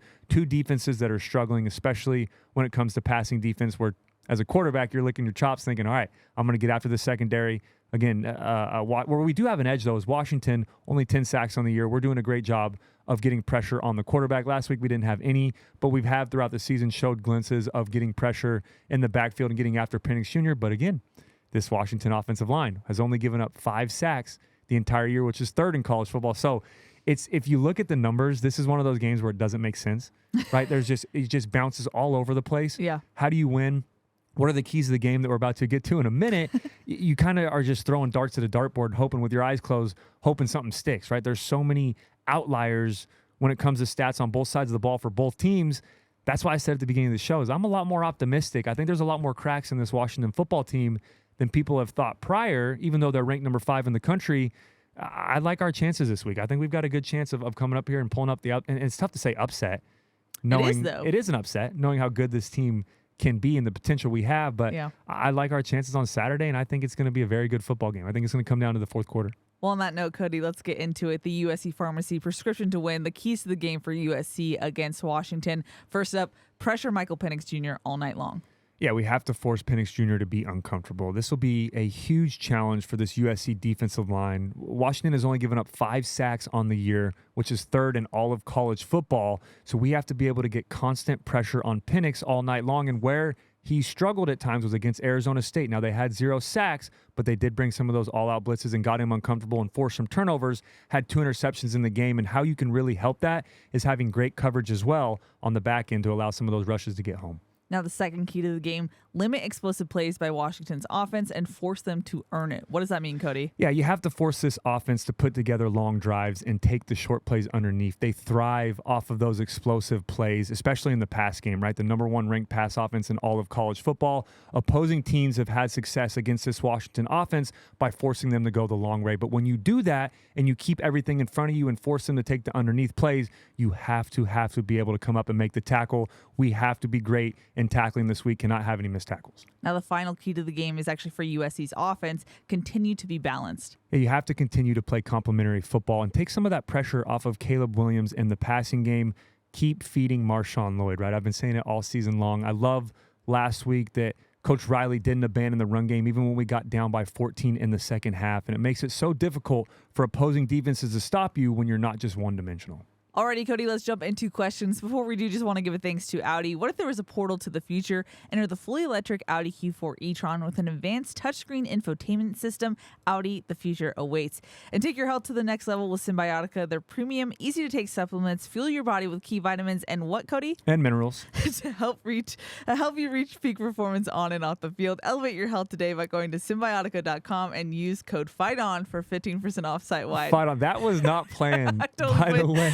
I totally put you on the spot. I know, and I was waiting for the word. Good thing I know what you're going to say or what word every week. I always wait for you to say it. Well, you tease me about saying minerals, so I thought you might as well that was great, though. say the word. Hey, that was completely Improvised, by the way. I was not ready for that. Yes, I know. That's going to be funny watching back, too. It caught me off guard. I was like, minerals.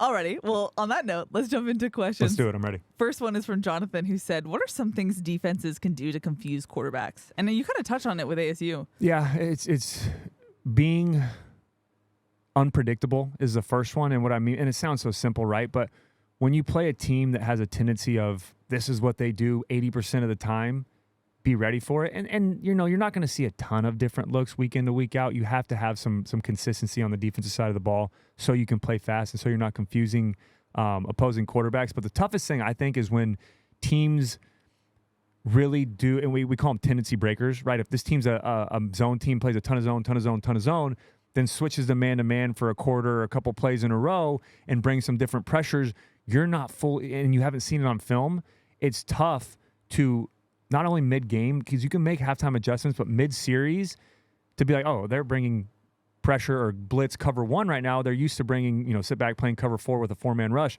Those are things that make it difficult as a quarterback as tendency breakers. But I think, first and foremost is front and pressure. That's the best way to confuse a quarterback. It's kind of easy to read coverage on the back end. Now, pre-snap, post-snap will change, but when you see different fronts and different pressures off of that, having to protect yourself and be on communication with the offensive line is a lot tougher than reading what the secondary is doing, in my opinion, because you can't, if say the ball snapped and I think they're in cover 2, but they shift to cover 3 or they rotate someone down, I can make that adjustment while I'm mid-drop back and know, okay, they rotated, it's a different post-snap. If they're bringing Mike and Will and I slide the line to Mike and Sam, I'm done. There's nothing I can do post-snap to change that, right? So that's the most difficult part is front and pressure, but it's a great question. There's a lot of things, a lot of very good defensive coordinators and a lot of savvy football players, especially in the NFL. Eric Weddle's one I've talked about before, that make it extremely difficult for a quarterback to read the opposing defense. SoCal Manny said, on defense, why does it always seem like there's one player that needs to make the stop or the opposing team is going to break a big play? I mean, that's scheme. That's going to happen most of the time. It's a great question too, Manny, but there's a lot of times where you have to not necessarily take yourself out of the play on defense, but you have to do your job. If all 11 are doing your job, same thing on offense again, right? If all 11 are doing your job, it only takes one player to make the play. That's what has to happen. But if that one player doesn't make the play, that's where you see those explosive plays. And going back to the game Saturday, there was a play on film where you see everybody fit in their gap, and it felt like Mason Cobb, and again, this is just watching the tape. I'm not in the film room or in the meeting rooms. Mason Cobb comes downhill. This is a play where Benton, in my opinion, got a little hold there. And was it a hold? I don't know. I'm having flashbacks to the Notre Dame game where they called Caleb's touchdown back. Looked pretty similar to me, but it felt like Benton was in the right hole. Everybody was in the right hole, and you can see Mason Cobb kind of shoving Tackett Curtis to the gap he's supposed to be in, because you have to sometimes, you see guys, I have outside contain, I have outside contain. That's it. I'm going to take myself out of the play or take on a block and have outside contain because I trust that one, maybe two guys, but most of the time one guy is going to fill his gap and be responsible. You're the free player on this play. You need to be able to make that. So to Manny's question, guys have to do their job and fill the gap. Now, rallying to the football, I think we can be a little bit better at. Once he breaks through the line, having linebackers, safeties, corners, getting downhill and getting all 11 to the football. But when it comes down to making the play in the hole, it's normally one guy, and that's because the offense is scheming against that, knowing that, hey, we're A or B blocking or double teaming up to this linebacker. The one guy we can't block is a safety coming down or the linebacker scraping over. And if that's your job, you have to make the tackle. There's just too many times on film where guys are slow to react or guys aren't making that play when they're in the right position. Matt, a.k.a. Sorry Dude, said, will poor defensive performances hurt recruiting defensive players, i.e. they won't think that they can reach their full potential here versus another school, or do recruits view this as a place where they can come and be a part of the solution and turn things around? That's a great question, and that's a great way of thinking about it, right? You see these defenses around the country that continue to get five-star defensive players or offensive players because of how dominant they are, right? And keeping up that tradition and guys watching saying, no matter what side of the ball it's on, saying, I want to go play for that coach, or I want to go play for that scheme, or I want to go play for that defense. And they're already great. Let's help them get better. But that's a great question by Matt to that point is if they see our defense struggling, if the numbers I read earlier, if you see us a little bit lower in some of those categories, do they look at it as, well, I don't want to go there if I can't help, or if I'm not going to be on a defense that's already great. But in my opinion, like, you don't go somewhere that's already great to just kind of get, fall behind in the depth chart. You go somewhere because A, it's the best fit for you. B, you love the coaching staff or the head coach or location, all those things that go into a school. NIL also, let me sneak that one in there. I know that's a big factor, but you also go somewhere because you want to be great and you want to help the team get better. So I'm kind of torn on that. That's a great question. I'd like to think that guys look at the defense and say, hey, I'm a 5-star player. I can go help. They need me in this position. They need they need someone to fill in or more depth at the rush in or the D line or the linebacker spot. I can go be that guy and have an immediate impact and that's portal as well, looking at the transfer portal as well, as opposed to saying, oh, this defense is struggling a little bit this year. Let me go somewhere else. So that's me being wishful thinking, but it's tough to get inside the mind of some of these recruits, especially with, like I just mentioned, NIL and other factors that play a major role when it comes to committing to a different school. Steven said, what are some positives from the offensive performance against Cal that can need to be implemented into the game plan against Washington? And what are some things that the offense needs to work on to help get the win this week? Yeah, run the football. Keep running the football and keep giving the ball to Marshawn Lloyd.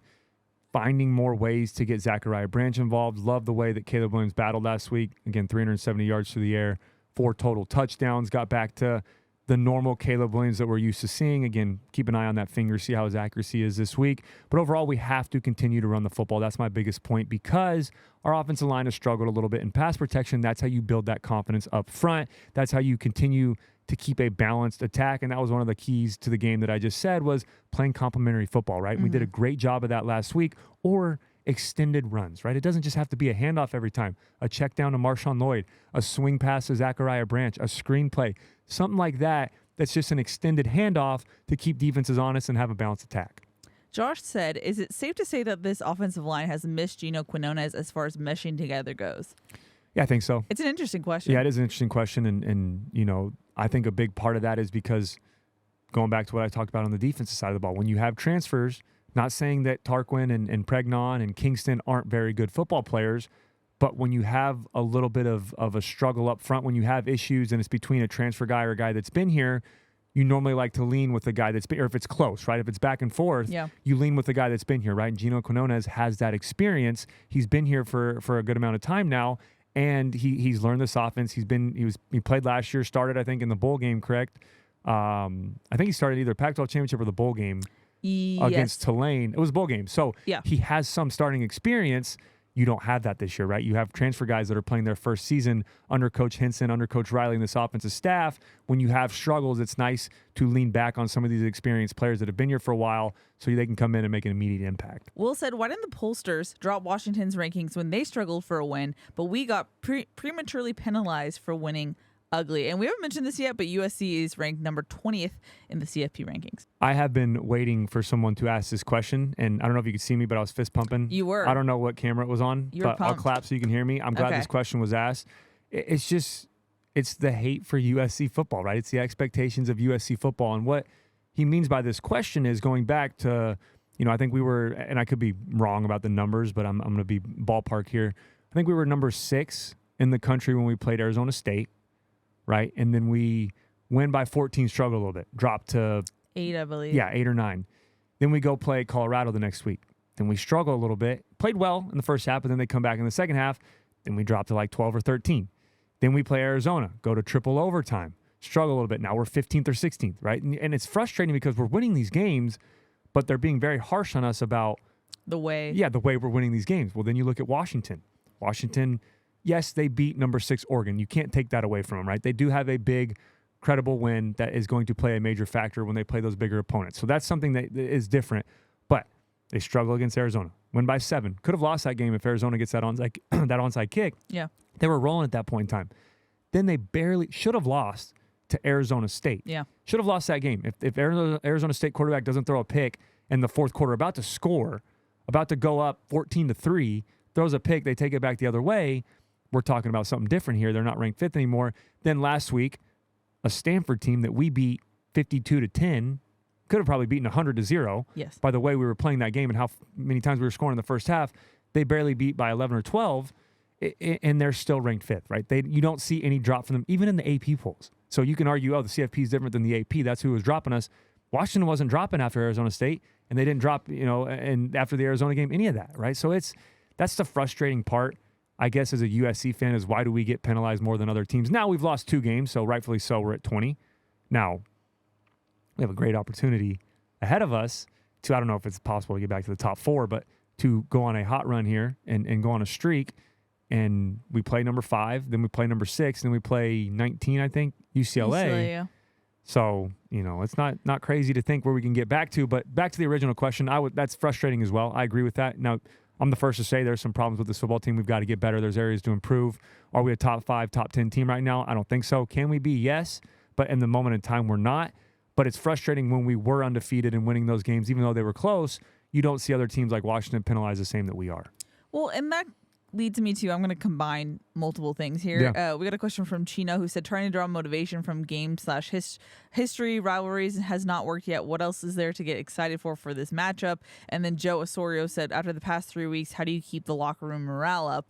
But then Alamo said, not a question, but if we beat UW, Oregon, UCLA, we'll be the Pac-12 champs, essentially, which means that we would have a shot at the playoffs. So it's fascinating where USC sits right now, Cody, because I feel like for all the frustration that fans have about this team not reaching their potential, there still is a path, and they're still right in it right now as it stands. Yeah. And I understand the reservations given what we just mentioned, the losses and how this team has played as of late, but the opportunity is still there. Yeah, absolutely. And I think the frustrating part to where it felt like the sky was falling or everyone kind of lost hope and felt like expectations were done was after the Utah loss, right? And I guess the Notre Dame loss was a tough one to swallow, but after the Utah loss, it felt like, okay, we have 2 losses now. We don't control our own destiny in the Pac-12, and we also are probably out of the playoff. There's never been a 2-loss team in the college football playoff. So that's where that frustration came in.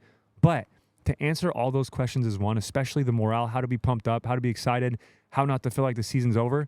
You said it perfectly. Everything is still in front of us. Now, college football playoff, probably take a miracle to get into that. We would need a lot of help from some other teams. But if we beat, let's go through it then real quick. Let's go. The motivation is going to be our next 3 games, right? That's our motivation. You have a chance to do something special. Even if you don't make the college football playoff, you have a chance to lose 2 games straight, show the fight and the determination that this team has to come back and turn the tables around and go back and win 3 games of probably the toughest 3-game stretch of any team in college football this season will face, and have a chance to go to the Pac-12 championship, right? If we win these next 3 games, I'm pretty sure. If USC beats UW, they're first in the Pac-12. Yeah, exactly. So if we win these next 3 games and we can go to the Pac-12 championship, because Utah just lost to Oregon, I think everyone's back on a level playing field again. We'll get into that when we get towards the end of the last couple episodes. We'll give you we did last year. Give you the full breakdown of how that works, because there's no North and South anymore. Yeah, it's a crazy 12. But math. Back to my original point is that's all the motivation you need, knowing that you can win these next 3 games, do something special, and set yourself up in a perfect position to win the Pac-12. And with a hope and a prayer, maybe get a chance to get in the college football playoff if other things happen. But look at it. So we're 20 right now. We beat Washington number 5 this week. Now, I'm not thinking ahead. We're analysts, so we can do this. We can look far ahead. Beat number 5, jumped us to maybe what, 15? I'd say 14. I'm being biased from me, but also the fans are tough. What's funny now? The college football, the voters are tough. Well, this is what I'm saying. I feel like if USC did beat Washington, this is when Washington's almost losses or like ugly wins. Oh, well, they'd be like, well, we saw this coming. You know who would be awesome to have on this segment, and I know he wants to come on the show, or we've talked about having on the show, Sua. Sua is awesome about the Homer stuff, talking about, he'll tell you exactly how he feels about about voters and all that. And I have before. You've heard me about CFP, So we beat Washington. They say, okay, Washington, not a great football team, but you put them at 5, so that's on you. But we beat them, we go to 15. Then following week, Oregon wins. They jump up to 4, 5 now. They switch with Washington. Yeah. We beat another top 5 team. Tough to keep us out of the top 10 after that. Then we face one more ranked opponent in UCLA to finish the year off. Tough to not put us in the top 6, the first 2 out. And then we win the Pac-12 championship, whoever we're facing, or we beat Washington again or twice, or Oregon, whoever we face again, beat them twice. It's not a miracle. I guess I'm trying to be positive here and having some wishful and some hopeful thinking, but it's not crazy to think about. Now, we do have to have a couple other teams lose 2 games, right? You need a Ohio State or a Michigan or a Florida State. But Florida State's had some iffy wins as well this year, a couple close ones, and who's the last team I'm forgetting in the top 4? I don't know, but I'm just hearing the listeners collectively pull a Mora and be like, playoffs. Yeah, playoffs. We're talking about playoffs. Yeah. That was kind of the question, though, is when it feels like expectations are gone, how do you stay positive? I mean, just keep it contained. I'm just trying to look long. Yeah. Like, it's all there. Yeah. It's on the table. It's not over. No, even though Twitter and everyone. That's why I said preface. I'm wishful thinking. I don't know if the playoffs. And I said it before. Playoffs are probably out the window. But who knows? I mean, you never know. But at the end of the day, let's go beat Washington this week. The game. Yeah, I'll just say all of them now. Yeah, playoffs. Talk about practice. We'll talk about. Oh, okay, yeah. Let's throw them all in there. But yes. But yeah, I mean, at the end of the day, Pac-12 championship is still an opportunity, still a possibility. You got to understand, I bleed Cardinal and gold, so I'd love to think that this team still has a chance to go to the college football playoff. Is that a reality? Who knows? But probably not. I'll be honest. It would take Caleb being the Caleb we knew from 2021. It would take 2022, in my opinion. It would take 3 and then the Pac-12 championship, so 4 dominant wins of a team that says this team's hot. They got hot in November, going into December. How do we keep them out of the playoff? Because, and again, help from some other teams. That's what it would take. Yeah. Is that a possibility? Probably not. But at the end of the day, you don't think like that. You think one game at a time, but you also understand what the implications are. If you win these next 3, what can happen? You know, obviously you're not thinking about that, but that's in the back of your head. Yeah. On that note, Derek said, no question. I just want to say that USC will beat UW. You heard it here first. Agreed. So there you go. I'm agreeing with that. Okay. I'm optimistic. I told you that. I think there's a reason that I think it started too. The spread was only -3. Like those are crazy accurate, by the way, which kind of scares me sometimes. But it's weird. Yeah, it's really weird. Vegas is. I don't want to say anything about Vegas or how they handle that and all that. But I'm with you on that. I agree. I think USC is going to pull off the win this weekend. Steve, and I think Taylor's version is next to his name, so if he's a Taylor Swift fan, please tweet me your thoughts on the new 1989 re-record. I'd love to chat about that. Anyway, he said, do either of you play Madden? If so, what team/playbooks do you use? Oh, Steve, I haven't played Madden since probably high school. Wow. I stopped playing Madden. Yeah, I didn't play. I played FIFA a little bit in college. But that was about it. No, I never played Madden. I was bad at it. I hate when you have to switch to the next player as the play is continuing. Yeah. And then also I would just which is the basic controls of Madden. Yes. I would also just blitz every time. I wouldn't go through the playbook. I'd just be we're a blitzing defense. There you go. Yeah, no, I don't know. I love when I did play when I was younger, a running quarterback, and then as I got older and played quarterback, I'd always use Tom Brady. So It was kind of switched up a little bit, but yeah, I haven't played Madden probably since high school. Okay, what if you told Madden, Cody, who was playing Tom Brady, that one day you'd have a locker next to him? He probably would have been pretty surprised. I don't know. Part of me probably would have been yeah, I know that, because I believed in myself. But wow. So when did humble Cody come into play here? Well, I've always been humble Cody, but you gotta back yourself, Sure. You gotta back yourself. I try to back you and you don't let me. So it was me as a kid thinking I was it was NFL or bust. That was it. So okay. Luckily I got to live that out. Now humbly I get to say that I played in the NFL. But before it was that as a quarterback, you got to flirt with that line of cocky and confident. Okay. Final question comes from, I can't see the names, but it's from Rachel, who I believe is my best friend. She said, favorite Stars Hollow Citizen, which is a reference to the incredible series Gilmore Girls, which I love and have watched since I was very young. That's a hard question. I'm looking at you we can have this conversation. I have no idea what you're talking about. This conversation. No idea. Maybe Miss Patty, maybe Kurt. I don't know. It depends. Does Luke count in this question? I don't know. If anyone is somehow a crossover between Gilmore Girls and USC, besides Jada, my intern right now, please let me know. Also, can I just give a shout out to Rachel, because this is the most interaction I have with her in season. We text each other yes, I am alive, because I'm so underwater during fall. Shout out Rachel, because this is the most excited I've ever seen you about a question. No, that's not true. But yes, non-football related question. I think it's excited. I'm excited just because I know that I'm vicariously talking to her. You sounded like a complete expert in that category too. Because I am. But so that's similar to me talking about The Office, pretty much. Yes. Okay. Pretty fair much. enough. Yeah. This would be an off-season pod or there you go. Alrighty. Like it. On that note, Cody, it's time to announce an emoji winner. I actually have random.org pulled up. I have the tab open. Yep. I'm pulling up the list. We have 44 entries from last week. Nice. Okay. And I'm ready when you are. I got the list. I'm ready. Okay. 14 is Eric Basil from Twitter. I recognize that name. Eric. Does your brain do the thing where when I saw 14, I was like, Sam Darnold? My brain goes to USC rosters with numbers? Sure. Sure. Okay, that's probably more directed at fans. Okay, let me go to my messages though, because I know he's messaged us. At Sean Com. SEANCOM, Eric Basil. And he's messaged us before for the emoji since November of 2022. So someone who's been listening for a long time. Congratulations to Eric Basil. Very excited about that. Now, your options are, we're back to apparel. Obviously, the Yes. game is sold out this week. Fortunately, I guess. I wish we had some tickets to give away, but again, it's sold out, so I'm excited for that. But your options are going to be a USC hat, a USC short sleeve shirt, a USC long sleeve shirt, or a USC sweatshirt, and that can be signed by myself, Keely, or both of us here at the Victory Pod, or it is unsigned if you don't want to walk around with our signatures on it. No pressure. No pressure. No pressure at all. Also, speaking of pressure, I am giving a public apology. Please do not pressure Cody. For everybody coming at me. This is my fault if you haven't received your merch yet, which none of you have because I have been, like I said, I've been underwater. I'm not even texting my best friend. That should tell you how much. Well, in our defense, it's during season. Like off season is a lot easier because it's not as busy. During season, we try to do all the orders at once, so we're trying to get a bunch of as many as we can. But I promise you, we have never missed an order. Everyone, no, we really haven't though. Yeah, Every person the seriousness coming off guard. Yeah, no, we've never missed an order. We've made sure that everyone has always received their package. These are taking a little bit longer than normal because we have so many and we doubled down.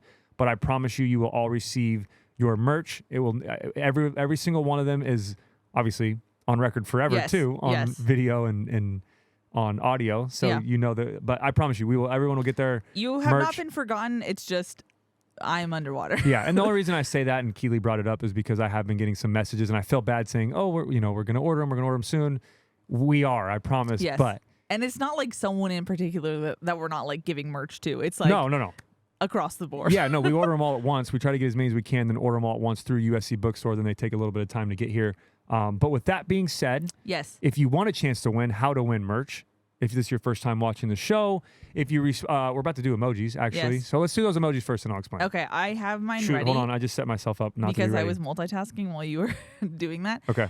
I just for some reason the blueberry emoji caught my eye. Boom, food. There's I like three it. blueberries I'm together. starving right I like now, the too. blue. Yeah. So you went blueberry. Mm-hmm. Okay. I like the blue. Better be careful saying that. Blue is my favorite color. I'm sorry. Hey, it's not week 12. Hey, I don't know. 11? 12. 13? Don't tell Ed 12. Ogeron that. I know. Well, yeah. Ed Ogeron, you wear a blue T-shirt into a meeting room in the middle of spring. Get out of this, man. He'd rip the shirt off. I was paused because I was hoping you'd bring out the Edo voice. Yeah, you be careful. And we know your history with the Bruins. Hey, so. You too, mister. I know. That's true. That was basketball, though, so I'm off guard. Okay, fine. I'm going to go with, I just saw a video game controller. Okay.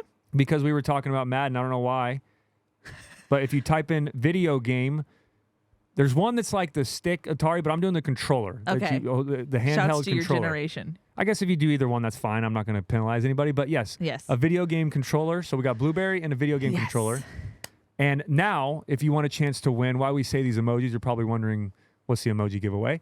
What we do is every week we allow, we were doing tickets for a while. Sometimes we do 2, but now we're back to 1. You have a chance to win apparel. We do random.org and pick an emoji. But if you want to enter your name into the list, if you follow us on Twitter, or if you respond on Twitter, you have to be following myself, Keely, and the Victory Pod on Twitter, and you send those emojis, whether direct message, reply on one of our posts, whatever it may be. And then if you follow on Instagram, or if you reply on Instagram, you have to be following myself, Keely, and the Victory Pod on that platform. And you can, again, direct message, reply on a picture, comment, whatever. I have people commenting on like a picture from 3 years ago. What? Wow. Posting the emojis. I see them all. I promise. We make sure we get all of them and get you on there.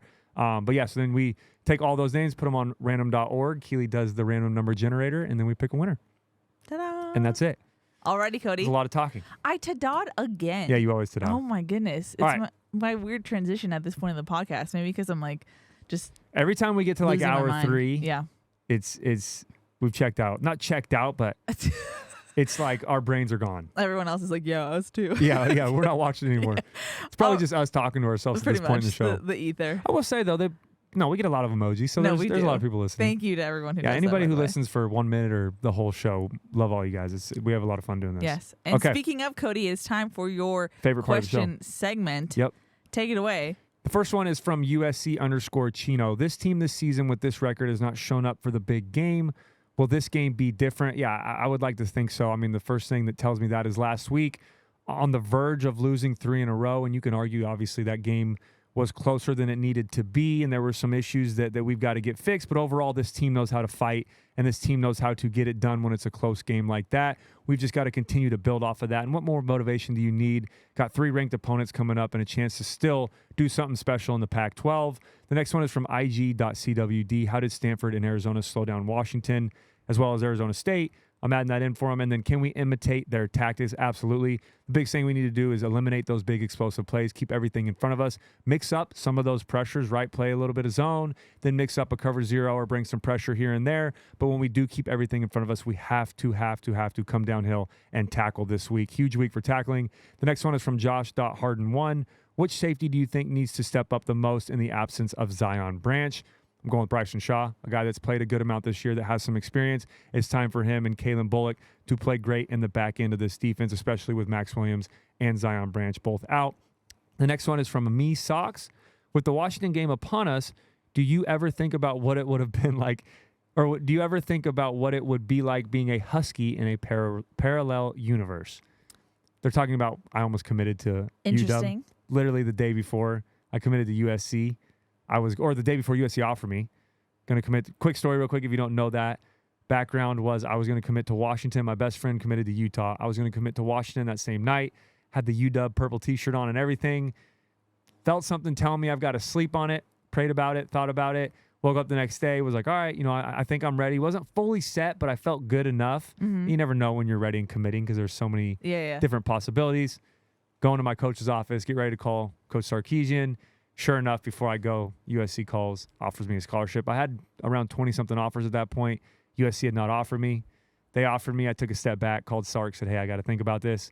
Obviously, Sark been at USC before. He said, I completely understand. Yeah. Ultimately went with USC. So, no, I ever since that moment, I never really thought about it. There were times when I first got to SC and was third on the depth chart, was struggling with getting playing time, was competing with Whittick, of thinking, hey, should I have gone somewhere else? Would it have been an easier road if I went to UW or elsewhere?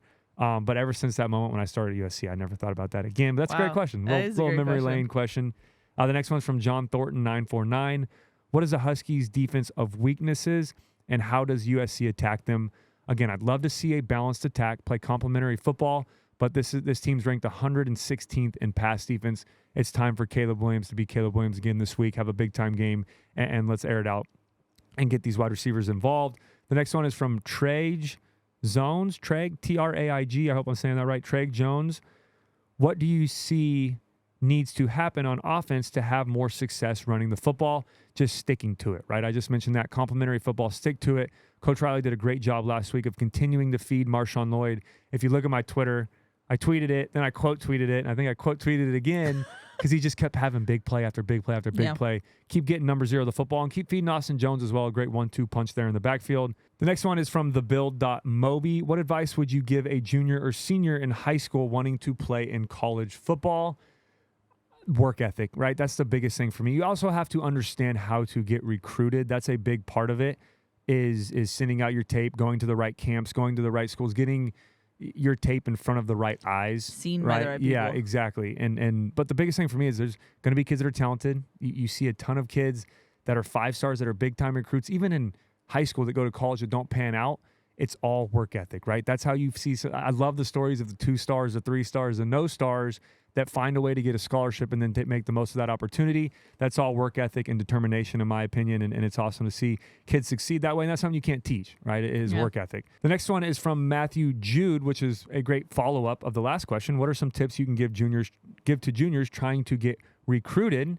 And the same thing I just said there, right? I was a type of high school player that didn't care if the coaches were tired of hearing from me, that they didn't care that they got my film multiple times throughout the week, right? So you've got to continue to send that tape out. Make sure you're going to the right camps. There are some of these showcase type camps that are a waste of time, a waste of money, that don't get you in front of the right set of eyes. Like Keely just said, you have to make sure you're going to the right camps. And the most important ones to go to are the showcases, knowing that there's going to be multiple schools there, and also going to the team. Pick a couple teams out that you want to go to this summer and go to those camps. Get in front of that coaching staff and allow them to see you not only on film that you send in, but get to see you in person as well.